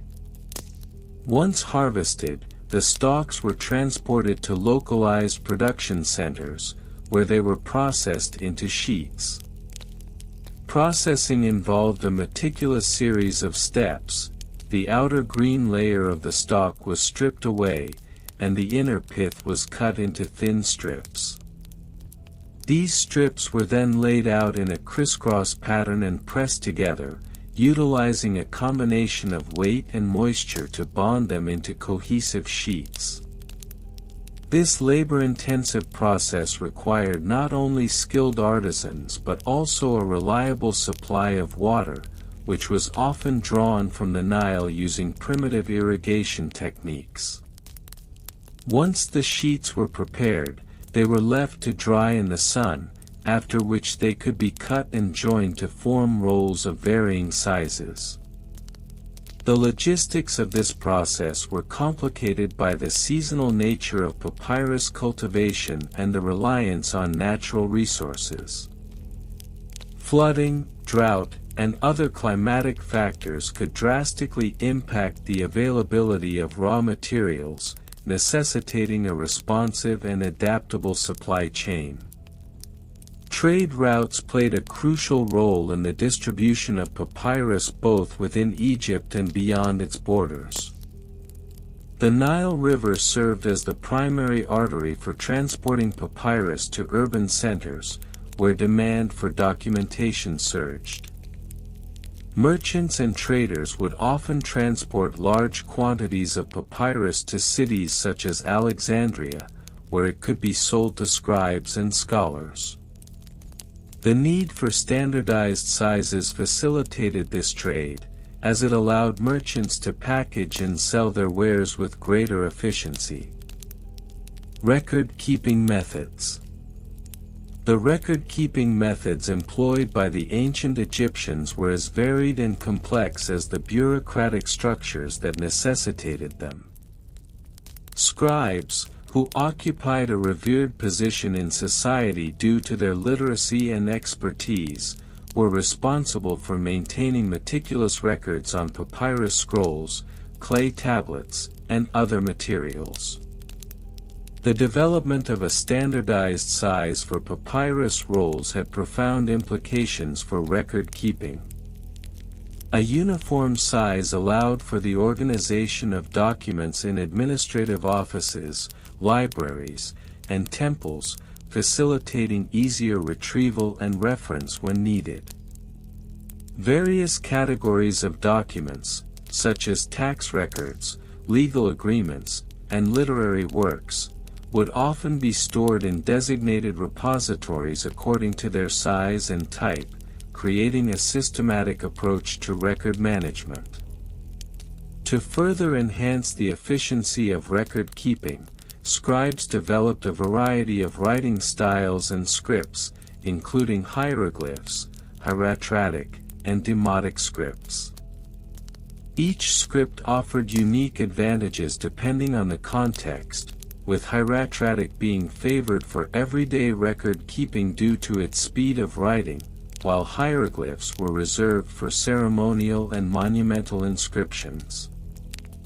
The choice of script often correlated with the size of the papyrus roll, as larger rolls could accommodate more elaborate and decorative scripts. In addition to the physical aspects of record keeping, scribes employed various mnemonic devices and organizational strategies to streamline their work. They often utilized color coding, symbols, and annotations to categorize documents, facilitating quicker access to information.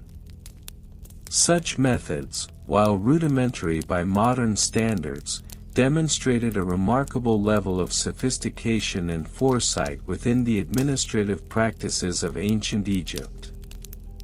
Moreover, the sacred nature of writing in ancient Egyptian culture elevated the importance of record keeping beyond mere administration. It was believed that the act of writing endowed documents with a sense of permanence and authority, further reinforcing the significance of standardized papyrus roll sizes in the preservation of knowledge and history. In conclusion, as we continue to unravel the tedious history of ancient Egyptian papyrus roll size standardization procedures, it becomes evident that the interplay between regional variations, bureaucratic regulations, logistics, and record-keeping methods formed a complex tapestry that underpinned the functioning of ancient Egyptian society. While the minutiae of these processes may appear mundane, they reflect a remarkable degree of organization and foresight that contributed to the longevity of one of history's most fascinating civilizations. The dull history of ancient Egyptian papyrus roll size standardization procedures. Part 8: Regional Variations and Comparisons. The study of the standardization procedures for papyrus roll sizes in ancient Egypt reveals a fascinating tapestry of regional practices and variations. While the Nile River served as a unifying geographical feature, the local customs and materials available to different communities led to distinct approaches in the production of papyrus rolls.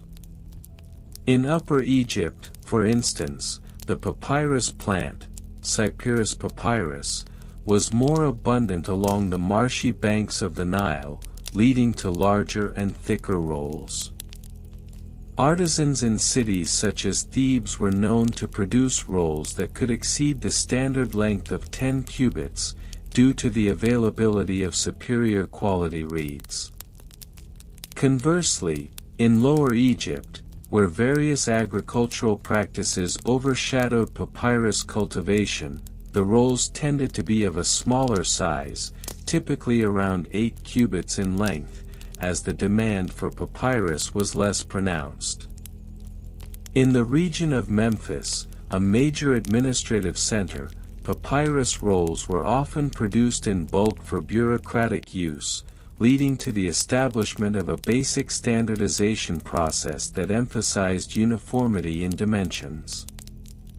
However, due to the proximity to various trade routes, Memphis was also known for the introduction of exotic materials and sizes from neighboring cultures, such as those from the Levant and Nubia.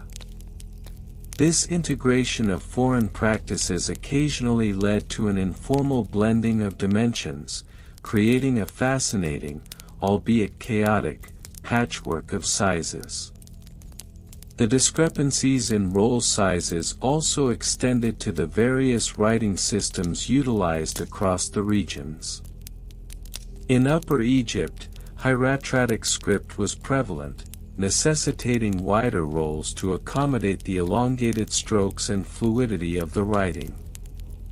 In contrast, the more compact demotic script used in Lower Egypt allowed for smaller rolls without sacrificing readability.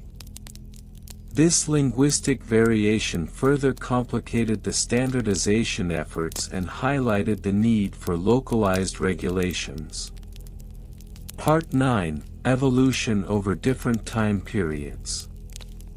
The evolution of papyrus roll sizes can be traced through several key periods of ancient Egyptian history, each marked by distinct socio-political changes and technological advancements. During the early dynastic period, circa 3100 to 2686 BCE, the demand for papyrus rolls was limited primarily to administrative record-keeping and religious texts.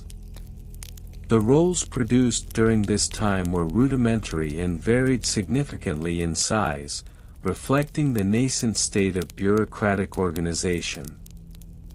As Egypt transitioned into the Old Kingdom, circa 2686 to 2181 BCE, the burgeoning centralization of power in the hands of the pharaohs led to a greater need for standardized papyrus roll sizes. The introduction of a more structured bureaucratic system necessitated the establishment of clearer regulations regarding roll dimensions. This period saw the emergence of a common length of approximately 10 cubits, which became a standard for administrative documents. The Middle Kingdom, circa 2055 to 1650 BCE, brought with it a significant evolution in the quality of papyrus production. Improved techniques in the processing of the papyrus plant led to thinner, more lightweight rolls. The standardization of sizes became more pronounced during this time, as the proliferation of literacy and the rise of the merchant class increased the demand for uniformity in record-keeping practices. By the time of the New Kingdom, circa 1550 to 1070 BCE, papyrus had become a vital commodity, with its usage extending beyond administrative purposes to encompass literature, science, and other fields. The need for standardization was further reinforced by the establishment of trade networks, where consistency in roll sizes became essential for ease of transport and storage. This period marked the zenith of papyrus quality and standardization, with rolls typically measuring around 10 cubits in length and 0.5 cubits in width, a size that would influence future practices in the Mediterranean. Part 10: Bureaucratic Regulations and Laws. The bureaucratic framework surrounding the standardization of papyrus roll sizes was complex and multifaceted. Various decrees and regulations were instituted throughout the different periods of ancient Egyptian history, often stemming from the central authority of the pharaohs or local governors. These regulations aimed to ensure a consistent supply of papyrus for administrative functions, tax collection, and record-keeping. One notable regulation established during the reign of Pharaoh Djoser during the Third Dynasty mandated that all papyrus rolls used for official documentation must conform to a minimum length of 10 cubits. This decree was instrumental in providing a basis for the uniformity of records across the kingdom.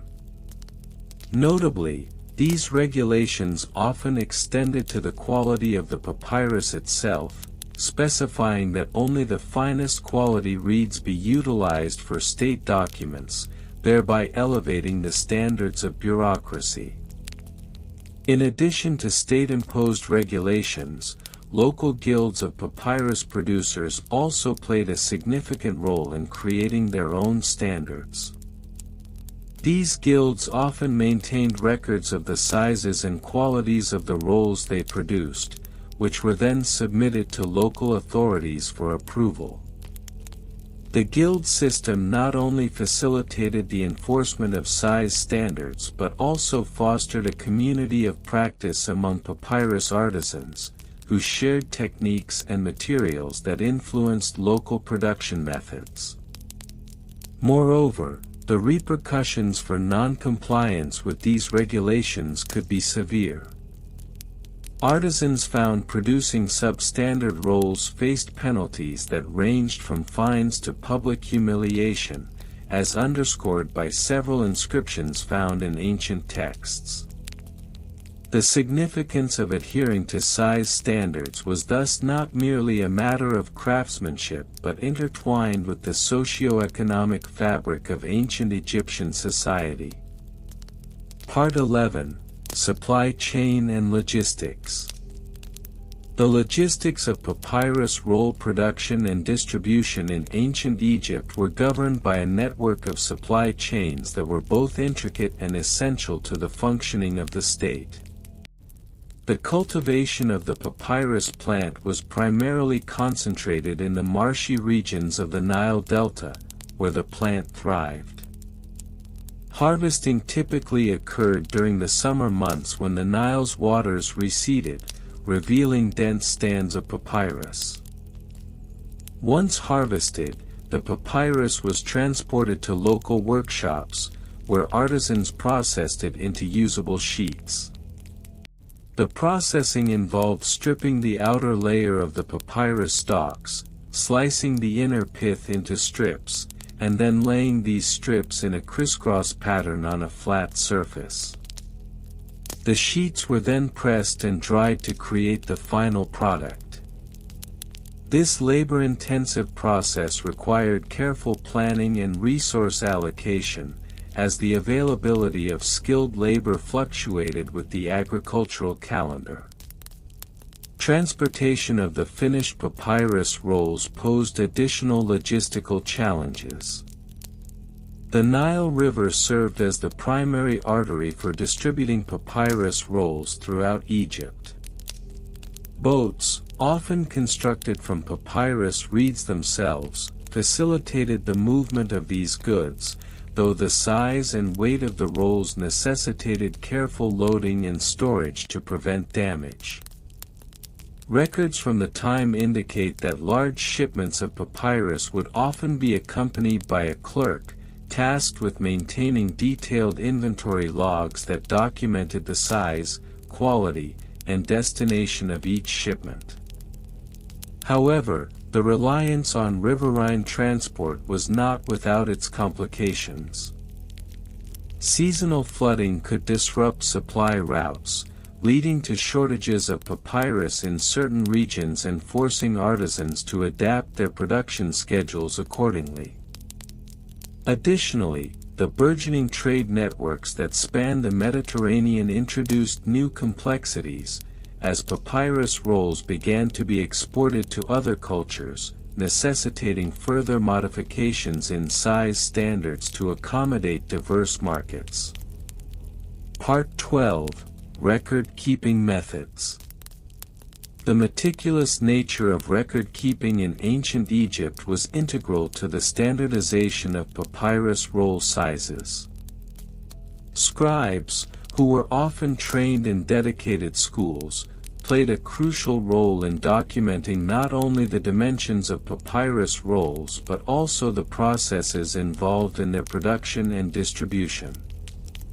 The training of scribes was a lengthy process, often beginning in childhood, and included instruction in hieroglyphs, numeracy, and the legal frameworks governing trade and administration.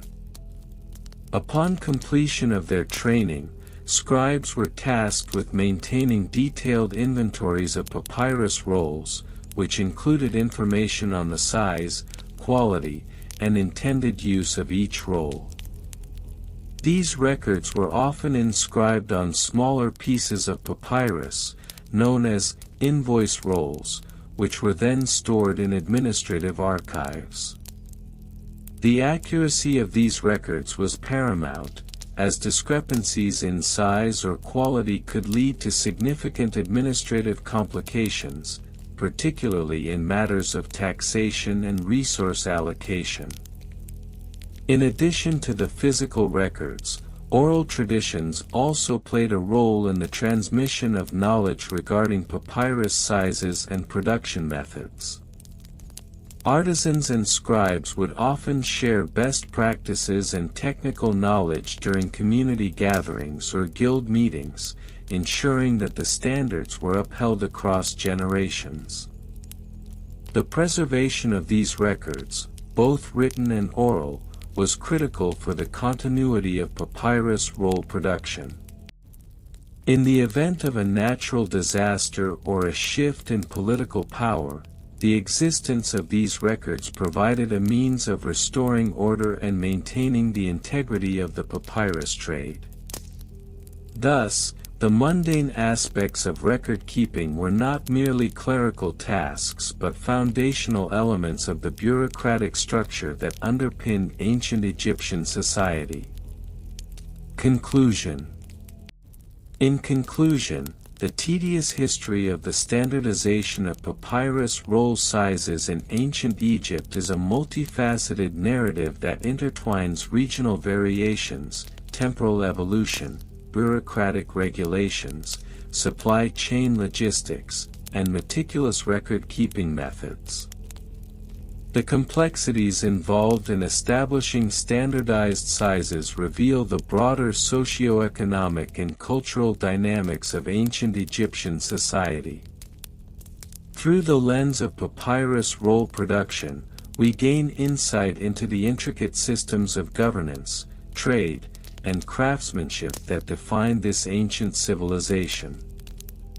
While seemingly mundane, these details weave together to form a rich tapestry of history that underscores the significance of papyrus in the administrative and cultural practices of ancient Egypt.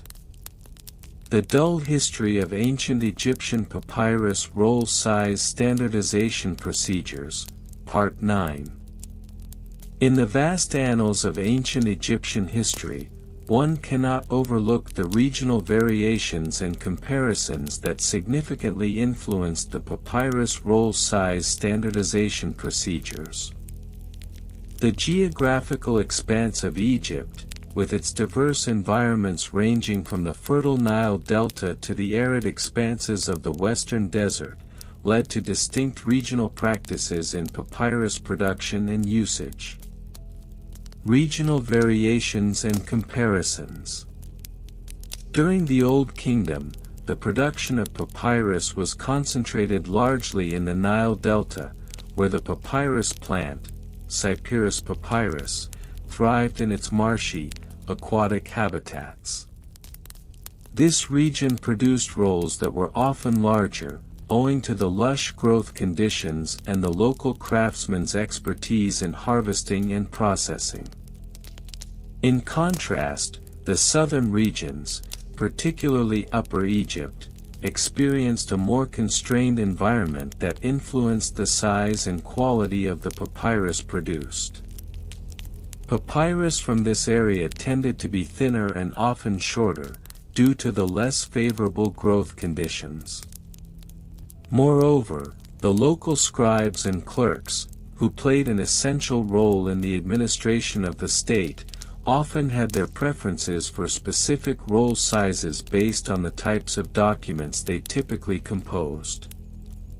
For example, legal documents, which required extensive detailing, might necessitate larger rolls, while simpler accounts or lists could be adequately recorded on smaller formats.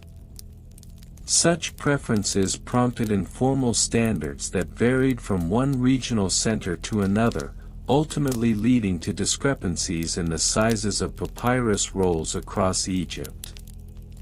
Evolution over different time periods. As one traverses through time, from the Old Kingdom through the Middle and New Kingdoms, the evolution of papyrus roll sizes reflects broader shifts in administrative needs, trade, and cultural practices. During the Middle Kingdom, the rise of centralized bureaucracy saw an increase in formal documentation, necessitating not only a standardization of content but also of size. The need for consistency took on new dimensions as the state expanded its reach, requiring a uniform approach to record-keeping that could be efficiently disseminated across various administrative centers.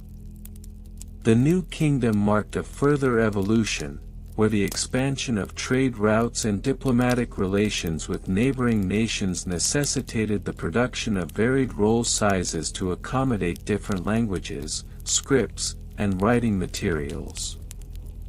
The introduction of new hieroglyphic styles, as well as the adaptation of writing practices to suit different contexts, led to a somewhat convoluted array of roll sizes that had to be navigated carefully by scribes. Consequently, the meticulous nature of standardization efforts became increasingly vital, as both domestic and foreign correspondence required adherence to certain norms to ensure clarity and coherence. Bureaucratic regulations and laws. The intricacies of bureaucratic regulations and laws governing papyrus roll sizes are perhaps among the most tedious yet pivotal elements in the history of ancient Egyptian documentation. The establishment of these regulations can be traced back to the need to maintain order within the burgeoning bureaucratic system, especially during the Middle and New Kingdoms when the administrative apparatus was at its most complex. Royal decrees, issued by pharaohs or high-ranking officials, often contain stipulations regarding the acceptable dimensions for papyrus rolls used in official correspondence. These regulations were not merely arbitrary, they were based on practical considerations such as the dimensions of the storage facilities, the size of the writing implements, and the readability of the text. Scribes were mandated to adhere to these standards, and failure to comply could result in penalties ranging from the loss of official status to more severe repercussions. Furthermore, the standardization of roll sizes was also reflected in the taxation policies of the state. The government imposed taxes on papyrus production, which necessitated accurate record-keeping and accountability. Thus, the bureaucratic framework surrounding papyrus not only dictated physical dimensions but also intersected with economic policies, demonstrating the multifaceted nature of papyrus roll size standardization. Supply chain and logistics. The logistics of papyrus production and distribution formed another layer of complexity in the narrative of roll size standardization. The entire supply chain, from the harvesting of the papyrus plant to the crafting of rolls, required careful coordination between various actors, including farmers, craftsmen, and merchants.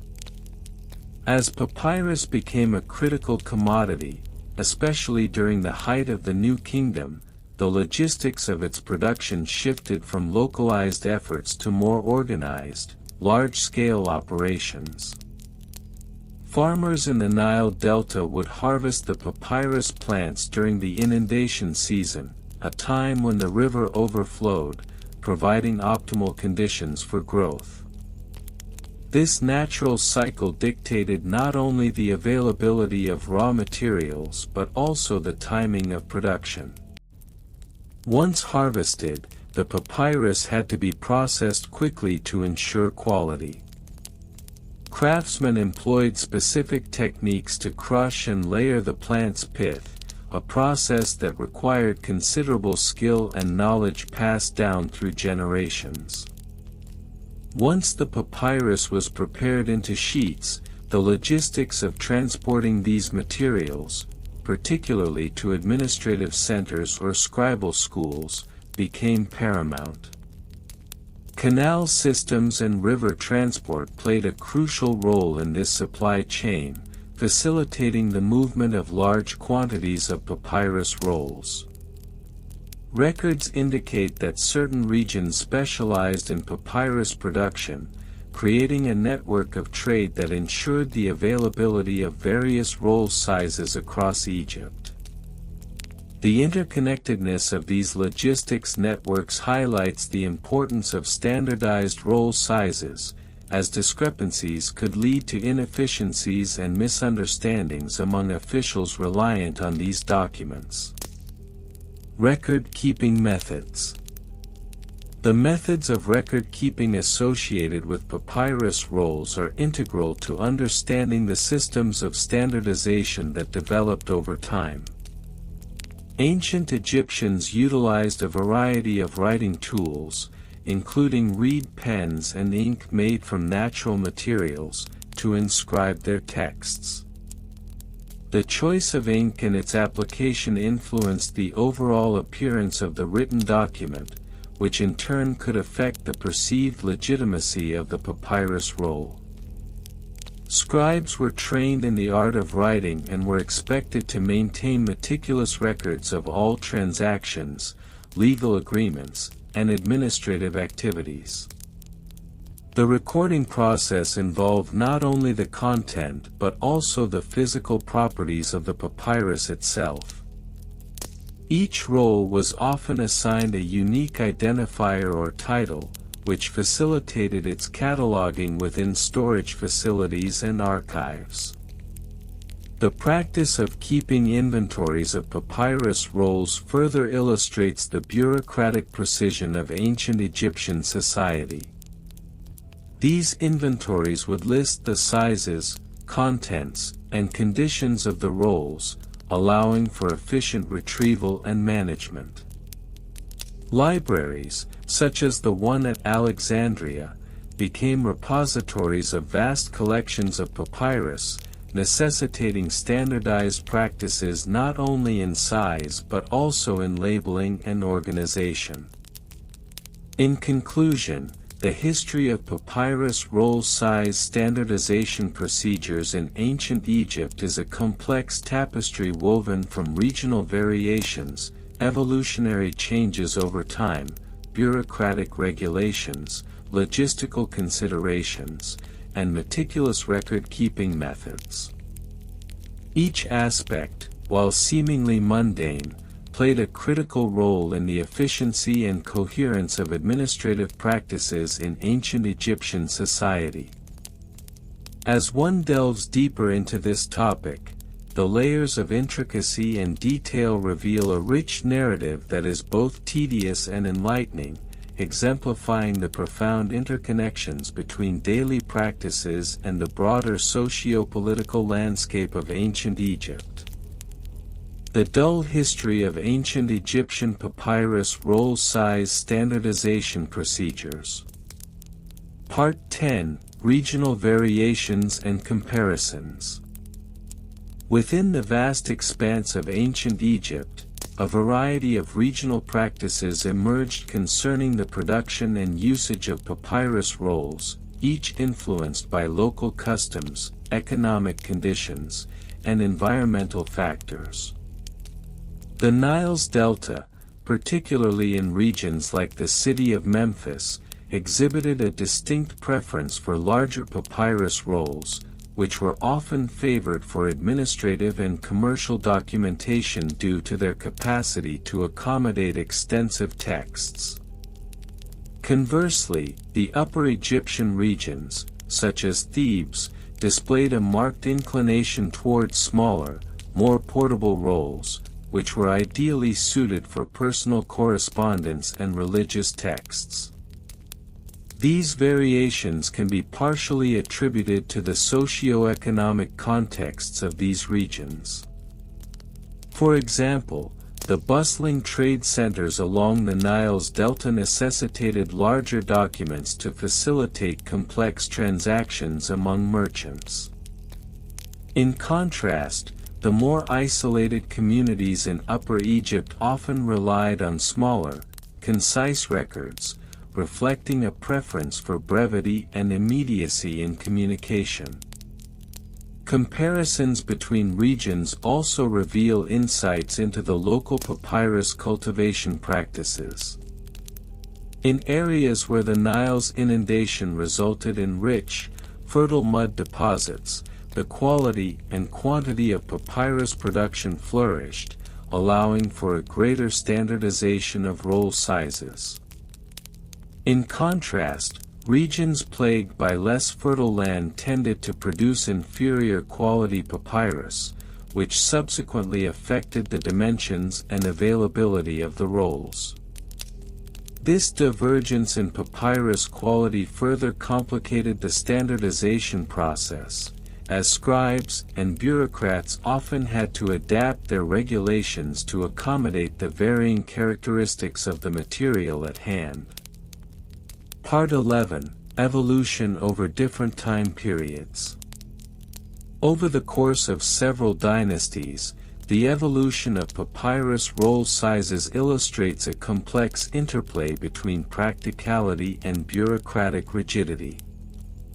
Initially, during the Old Kingdom, circa 2686 to 2181 BCE, papyrus rolls were typically produced in a more ad hoc manner, with sizes reflecting the immediate needs of the scribes and the available resources. These early rolls varied significantly, often leading to confusion in record-keeping and administrative procedures. However, as the Middle Kingdom, circa 2055 to 1650 BCE, approached, the increasing centralization of power and the burgeoning bureaucratic apparatus prompted a push towards more standardized dimensions. This period marked a significant transition where the royal decrees began to specify exact measurements for papyrus rolls, outlining the required size for various types of documents. The introduction of these specifications was not merely a bureaucratic exercise, it also reflected a growing understanding of the importance of uniformity in the facilitation of trade, taxation, and legal matters. By the time of the New Kingdom, circa 1550 to 1070 BCE, the standardization processes had become more sophisticated. The papyrus roll dimensions were codified into more formal regulations, with specific sizes designated for different uses. Liturgical texts, tax records, and legal contracts were all assigned predetermined dimensions that scribes were required to follow. This evolution over time showcases the shift from a more chaotic production environment to a structured, regulated system that sought to eliminate discrepancies and promote efficiency within the administrative framework. Part 12. Bureaucratic Regulations and Laws. The bureaucratic landscape of ancient Egypt was characterized by an intricate web of regulations and laws governing every aspect of life, including the production and utilization of papyrus rolls. A key element in the standardization process was the establishment of official decrees that dictated the required sizes for various types of documents.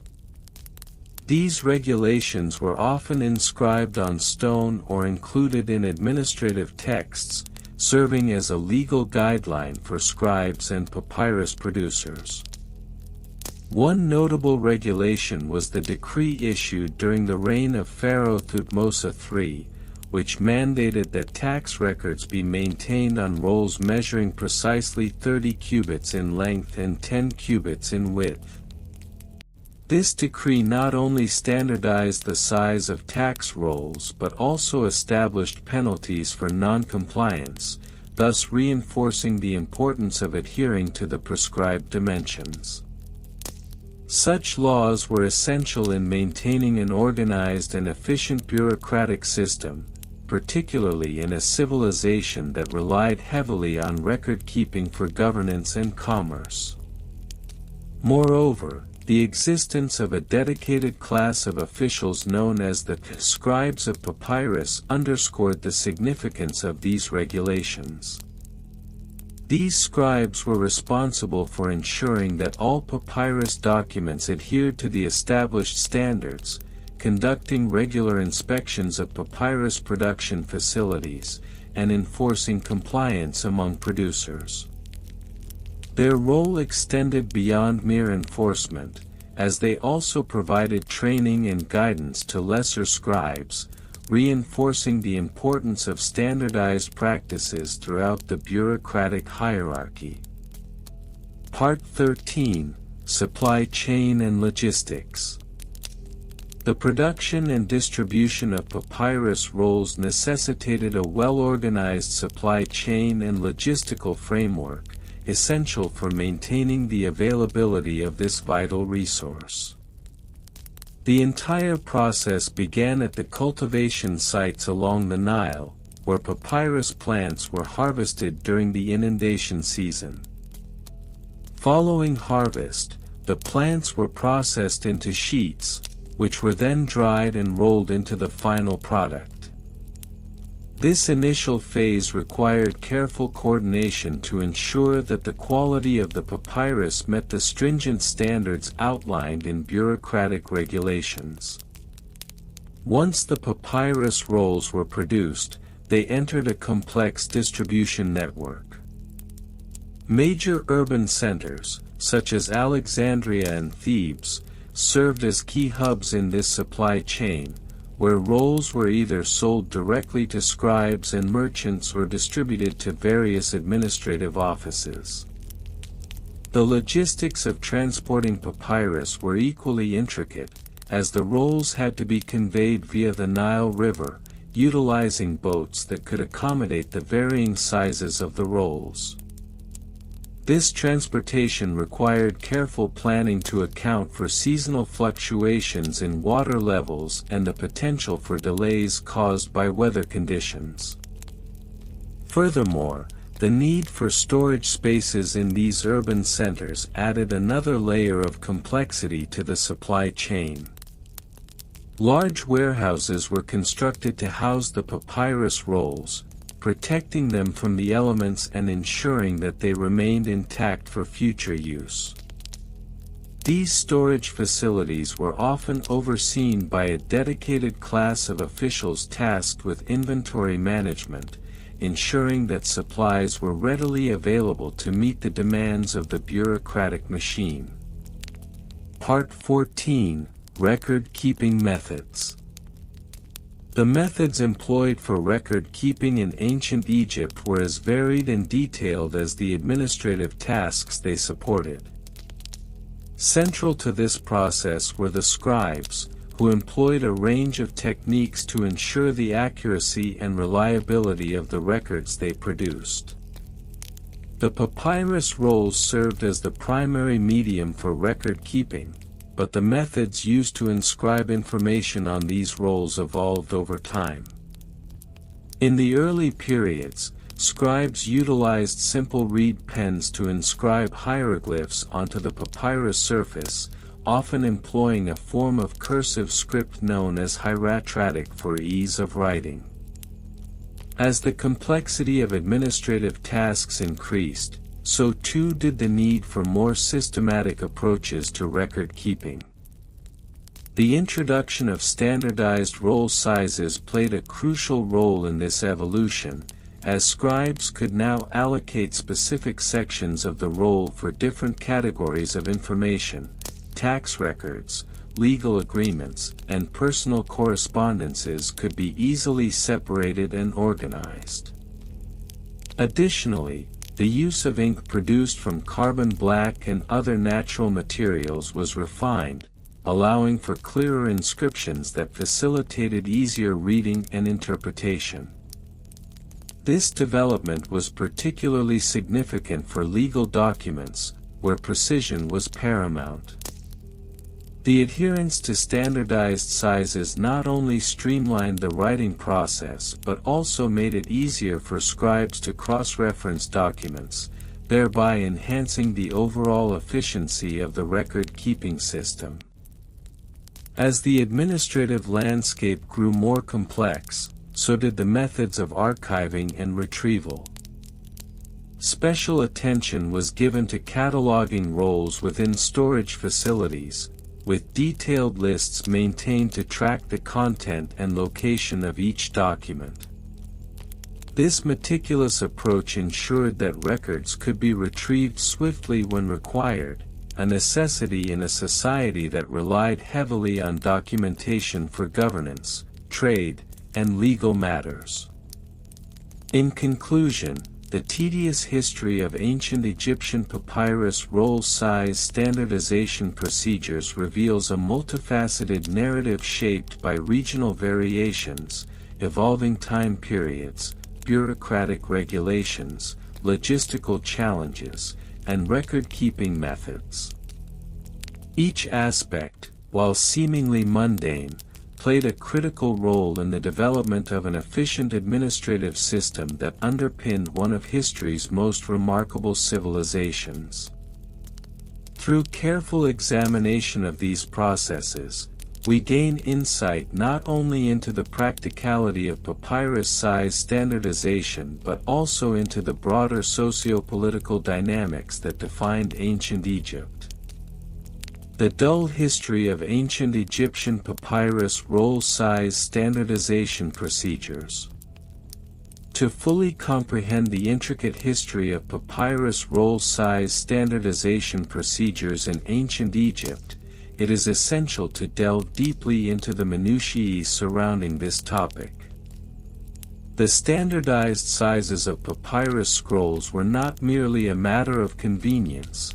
They reflected the socio-political, economic, and cultural landscapes of ancient Egyptian society.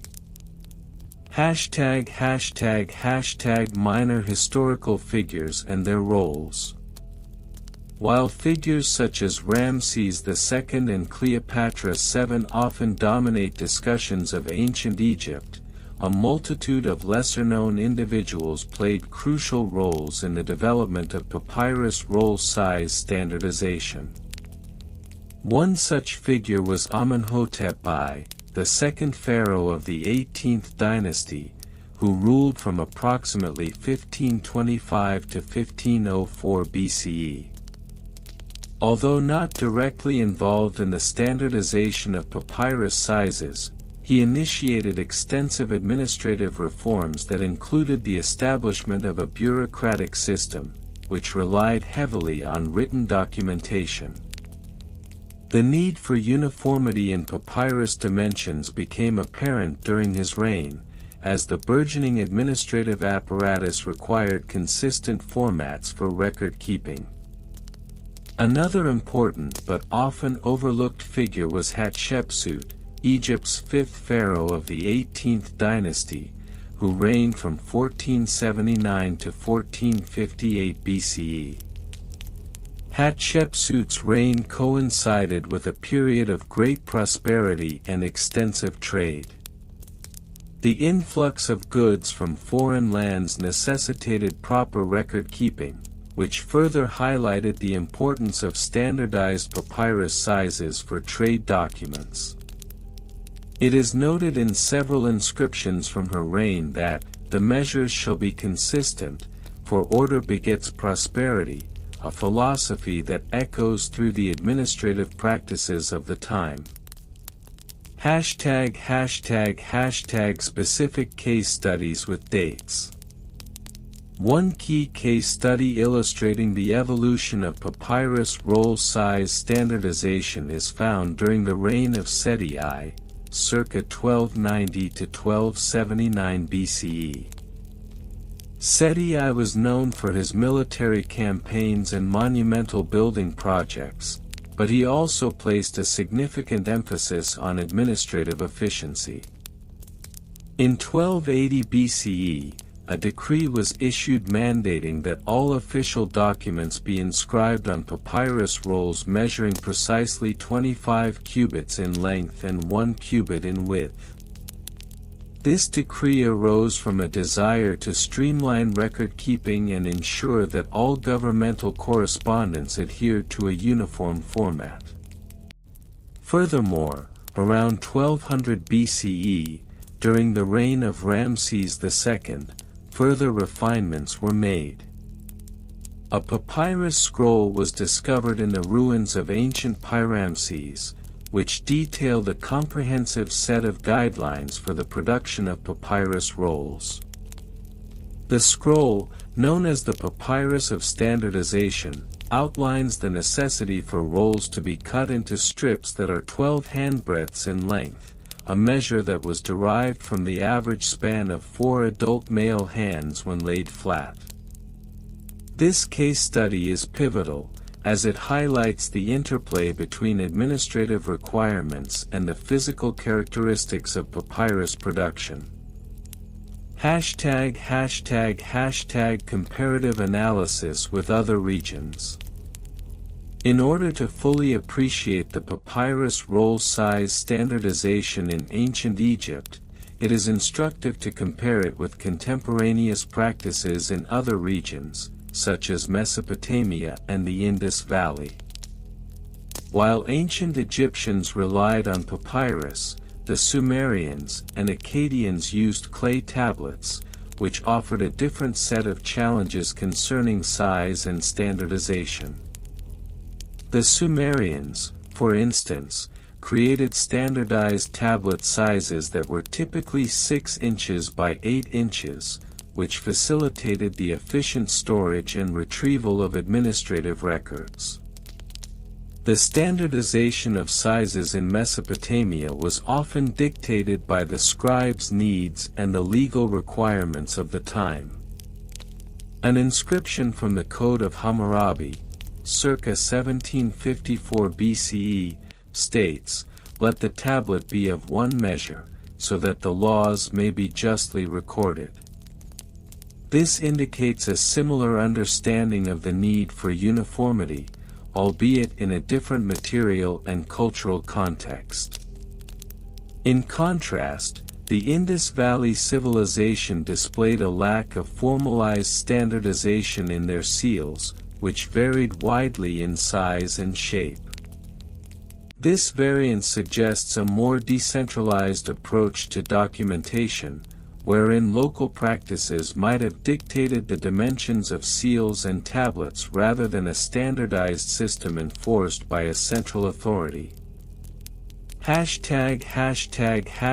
Archaeological findings and interpretations. Archaeological excavations in sites such as Oxyrhynchus and Thebes have yielded numerous papyrus fragments, some of which provide insights into the standardization of roll sizes. One particular fragment, dating to around 200 BCE, contained a tax receipt written on a roll that measured approximately 24 cubits in length, a size consistent with the regulations established during the earlier dynasties. Additionally, the discovery of the Library of Alexandria has provided a wealth of papyrus scrolls that exhibit a range of sizes, indicating that while a standard existed, deviations were not uncommon. This library, often touted as the repository of knowledge for the ancient world, housed scrolls that varied from as small as 8 handbreadths to as large as 40 handbreadths. It is interpreted that this variability was likely due to the nature of the texts themselves, literary works, religious texts, and administrative records necessitated different formats. One notable example includes a scroll containing Homeric texts, which measured 35 cubits in length. Scholars have posited that the increased length was meant to accommodate the epic nature of the texts, illustrating how content could dictate the physical form of the papyrus roll. ####. Primary source quotations, invented but plausible. While the textual evidence surrounding the standardization of papyrus sizes is largely derived from archaeological findings, one might imagine plausible quotations attributed to scribes and officials of the time. For instance, a scribe might have noted, "In the year of the Great Flood, it was decreed that the papyrus be measured, for the scrolls of our ancestors have taught us that order prevents chaos." Another hypothetical inscription might read, "Let the length of the scroll be a testament to our civilization's commitment to clarity and consistency, lest the words of our pharaohs be lost in the abyss of disarray." These invented quotations serve to reflect the values and priorities of ancient Egyptian society regarding documentation and the role of standardized measurements. ###Conclusion. In conclusion, the history of ancient Egyptian papyrus roll size standardization is a tapestry woven from the threads of administrative necessity, cultural practices, and the influence of lesser-known historical figures. From the early decrees of Amenhotep I to the extensive regulations established during the reign of Ramses II, the evolution of papyrus roll sizes reflects broader socio-political dynamics within ancient Egypt. Comparative analyses with other ancient civilizations highlight both the uniqueness of Egyptian practices and the common threads that connect various cultures through the need for standardization. As archaeological discoveries continue to shed light on this topic, it becomes increasingly evident that the seemingly mundane aspects of papyrus roll sizes were, in fact, crucial to the functioning of one of history's most fascinating societies.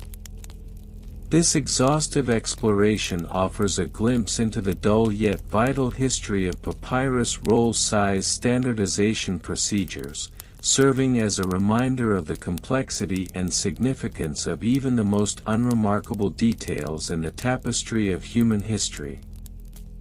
The ancient Egyptians are renowned for their contributions to writing and record-keeping, particularly through the use of papyrus rolls. The standardization of papyrus roll sizes is a topic that, while seemingly mundane, reveals a great deal about the administrative and bureaucratic practices of ancient Egyptian society. This essay will delve into the extensive details surrounding the history, procedures, and implications of papyrus roll size standardization, particularly focusing on minor historical figures, specific case studies, and comparative analyses with other regions. To begin with, we must acknowledge the significance of papyrus as a writing medium in ancient Egypt. Papyrus, made from the pith of the Cyperus papyrus plant, was a revolutionary material that allowed for the recording of information far more efficiently than stone or clay tablets. The papyrus roll, typically measuring around 10 to 12 meters in length, became the standard format for documents ranging from administrative records to literary texts. However, the standardization of these rolls was not an arbitrary process. It was the result of meticulous procedures governed by various minor historical figures. One such figure was Ptolemy II Philadelphus, 283 to 246 BCE, although he is better known for his patronage of the Library of Alexandria. Under his reign, the administration of Egypt began to formalize the size of papyrus rolls to streamline record-keeping across the vast empire. It is documented in the Chronicles of Papyrus, a fictional but plausible primary source, where it states, "In the reign of Ptolemy II, the scribes were instructed to adhere to a uniform length of papyrus, lest the records of the kingdom become as chaotic as the waters of the Nile during the inundation. This directive led to the establishment of a standard length of approximately 10 meters for most administrative documents, although literary texts could vary in size depending on the requirements of the author.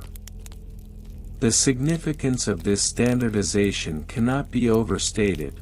It allowed for easier storage, transport, and retrieval of documents, thereby enhancing the efficiency of the state bureaucracy. Another minor historical figure of note is the lesser-known scribe, Neferhotep, who served during the 18th dynasty, circa 1550 to 1295 BCE. Neferhotep was responsible for the cataloging of papyrus rolls in the royal archives of Thebes. In one of his meticulously kept records, he noted the dimensions of various rolls, indicating a preference for a width of approximately 26 centimeters. His entries reveal that deviations from this standard were not taken lightly, as noted in the fictional, scribal edicts of Neferhotep.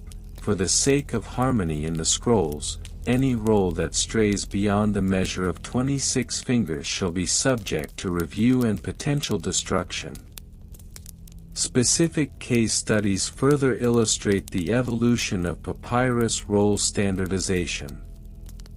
One notable example is the Decree of Canopus, issued in 238 BCE.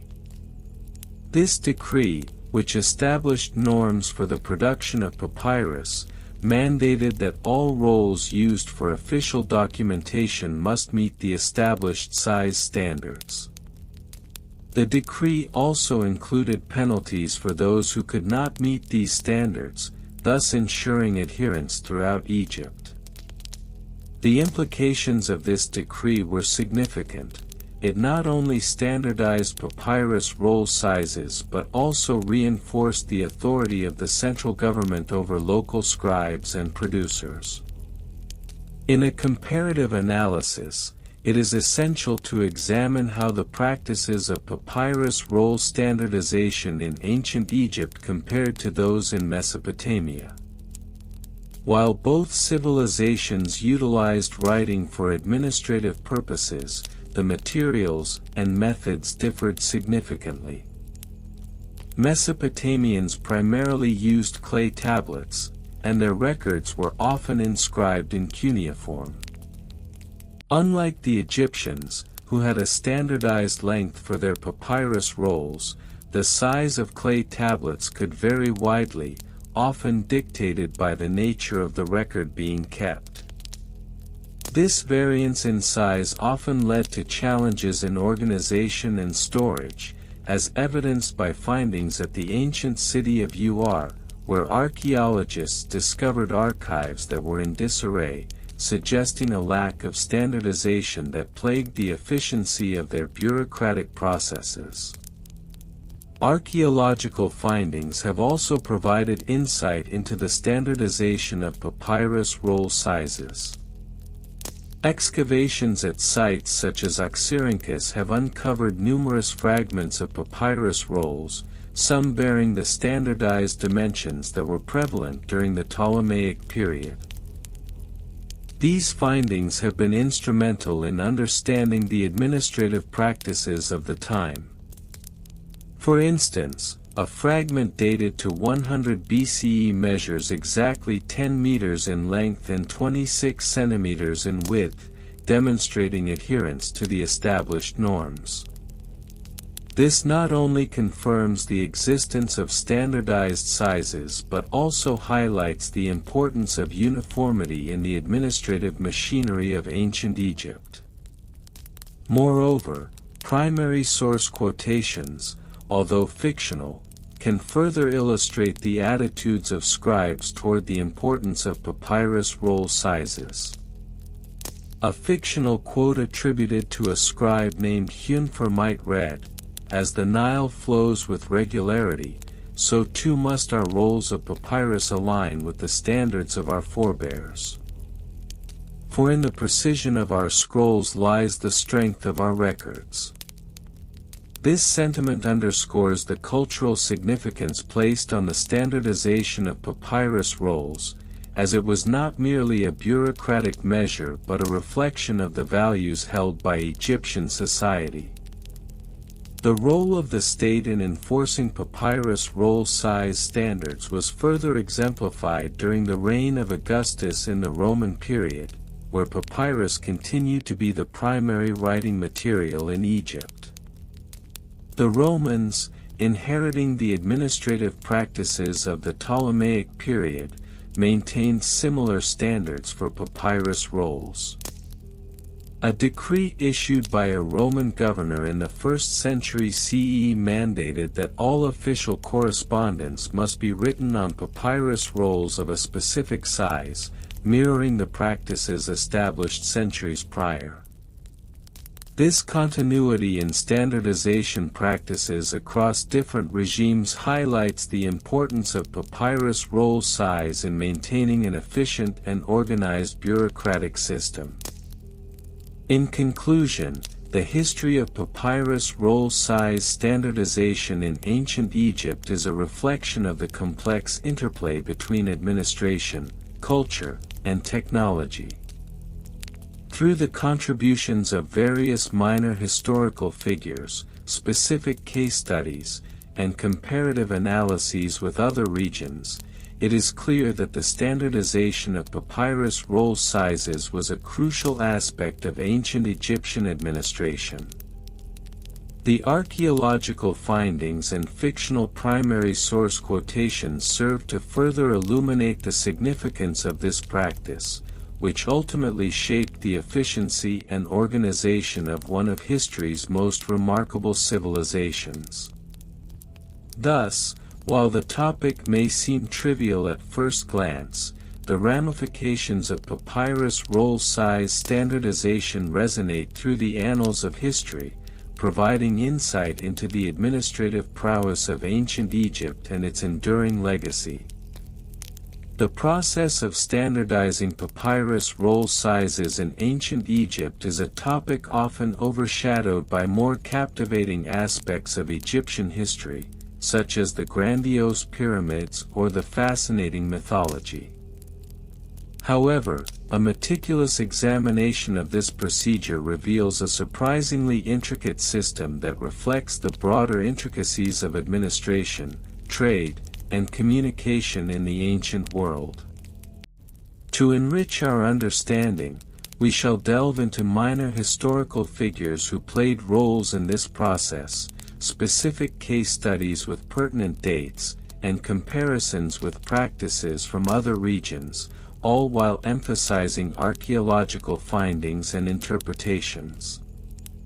To begin with, one must mention the often overlooked bureaucratic figures in ancient Egyptian history who contributed to the papyrus standardization process. Among these was a lesser-known official named Hatshepsut-Mariot, who served as a scribe during the reign of Pharaoh Thutmose III around 1479 to 1425 BCE. Hatshepsut-Mariot's contributions to the standardization of papyrus rolls are documented in the form of administrative records, which specify the dimensions required for official documents. These records indicated that the preferred size for a standard administrative roll was approximately 26 centimeters in width and 1.5 meters in length, promoting uniformity across governmental correspondence. While Hatshepsut-Mariot may not have been a ruler, her work as a scribe ensured that the bureaucratic machinery of ancient Egypt operated smoothly, facilitating communication and record-keeping. Another figure worth noting is Amenhotep, a lesser-known priest associated with the Temple of Karnak during the 18th dynasty. It is believed that Amenhotep played a crucial role in the dissemination of the standardized papyrus sizes to various temples and administrative centers. His influence extended beyond mere administrative tasks. He is thought to have inspired the creation of a series of guidelines that were inscribed on stone tablets, serving as a reference for scribes throughout the region. These tablets detailed the required dimensions for papyrus rolls and the expected weight allowances, which were crucial for transport and storage. Specific case studies illuminate the practical applications of these standardized procedures. One notable instance occurred in 1534 BCE during the reign of Pharaoh Amenhotep II. An administrative decree was issued mandating that all tax records be maintained on papyrus rolls adhering to the newly established size specifications. This decree was significant as it coincided with a period of increased trade activity along the Nile, necessitating a reliable means of documenting transactions. Archaeological findings from the site of Deir el-Medina, a village inhabited by artisans and laborers, have unearthed numerous papyrus fragments that conform to these standardized dimensions. These fragments provide palpable evidence of the bureaucratic processes during this era and illustrate how the standardization of papyrus sizes facilitated effective governance. When comparing the practices of papyrus roll standardization in ancient Egypt with those in other regions, one finds a fascinating contrast with Mesopotamian cuneiform tablets. While ancient Egypt favored the use of papyrus due to its availability and practicality, Mesopotamia relied on clay tablets, which were inscribed using a stylus. The tablets varied significantly in size, with no standardized dimensions, which often led to inconsistencies in record keeping. This disparity underscores the organizational superiority of the Egyptian system, where a uniform size for documentation allowed for easier storage and retrieval. Archaeological findings from sites such as Amarna further corroborate the importance of papyrus standardization. Excavations have yielded large quantities of papyrus fragments inscribed with diplomatic correspondences between Egypt and various foreign entities.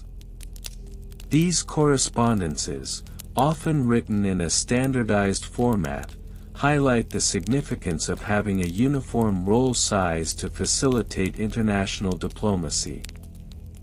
The comparisons drawn from these findings suggest that while other civilizations struggled with documentation, Egypt's commitment to standardization provided a significant advantage in both administration and international relations.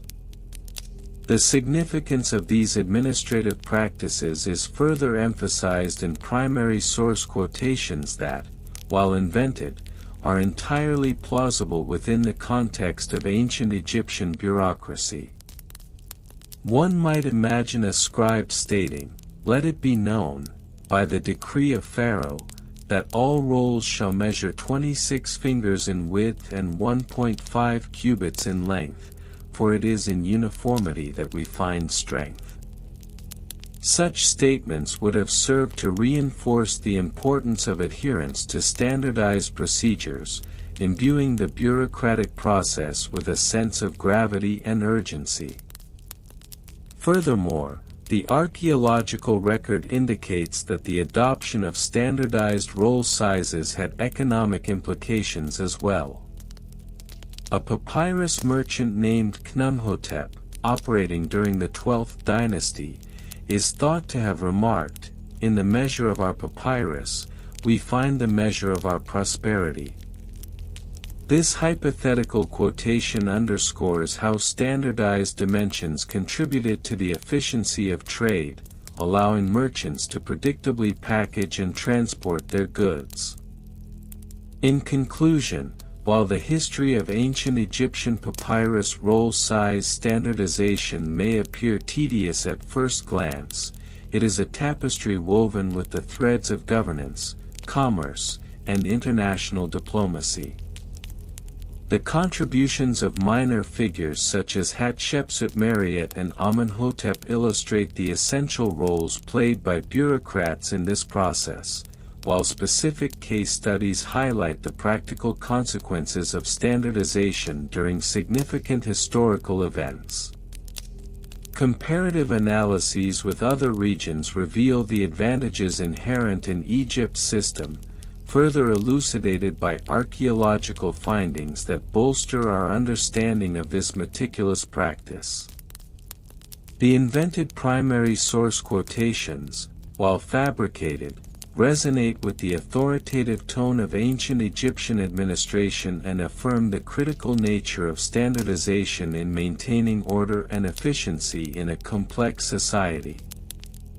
And so, dear listeners, we come to the end of our gentle journey through the seemingly dull yet profoundly significant history of ancient Egyptian papyrus roll size standardization procedures. We have traveled back in time, exploring the meticulous ways in which the ancient Egyptians sought to bring order and consistency to their written records. From the early days of rudimentary measurements to the sophisticated systems that emerged, we witnessed how these practices not only shaped their culture but also laid the groundwork for future generations.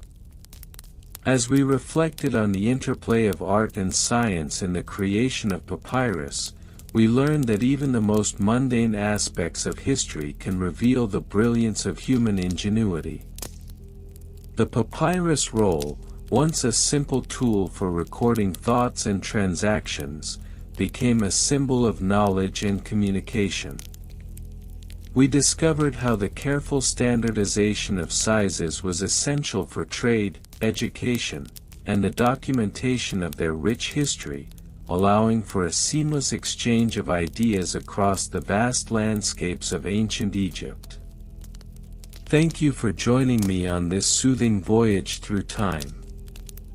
I hope that as we unraveled the threads of this history, you found moments of tranquility and insight. It is often in the details that we uncover the beauty of our shared human experience, and I am grateful for your presence in this exploration. As you settle down to rest, may you carry with you the peaceful knowledge of how even the most ordinary objects can have extraordinary stories woven into their fabric. Just like the papyrus rolls that once filled the libraries of ancient scribes, may your dreams be filled with tales of adventure, wisdom, and creativity. If you find yourself wishing to revisit our calm narrative, remember that you can replay this journey anytime you desire. Each listen is an opportunity to drift deeper into relaxation, allowing the soothing cadence of words to gently guide you into a peaceful slumber. So now, as the day draws to a close, I wish you a night filled with serene moments and restful sleep. May your dreams be light and your heart be at ease. Close your eyes, take a deep breath, and let go of the day's worries. Good night, dear listeners. Embrace the tranquility that surrounds you, and may you awaken refreshed and renewed, ready to greet the dawn of a new day. Sweet dreams await you.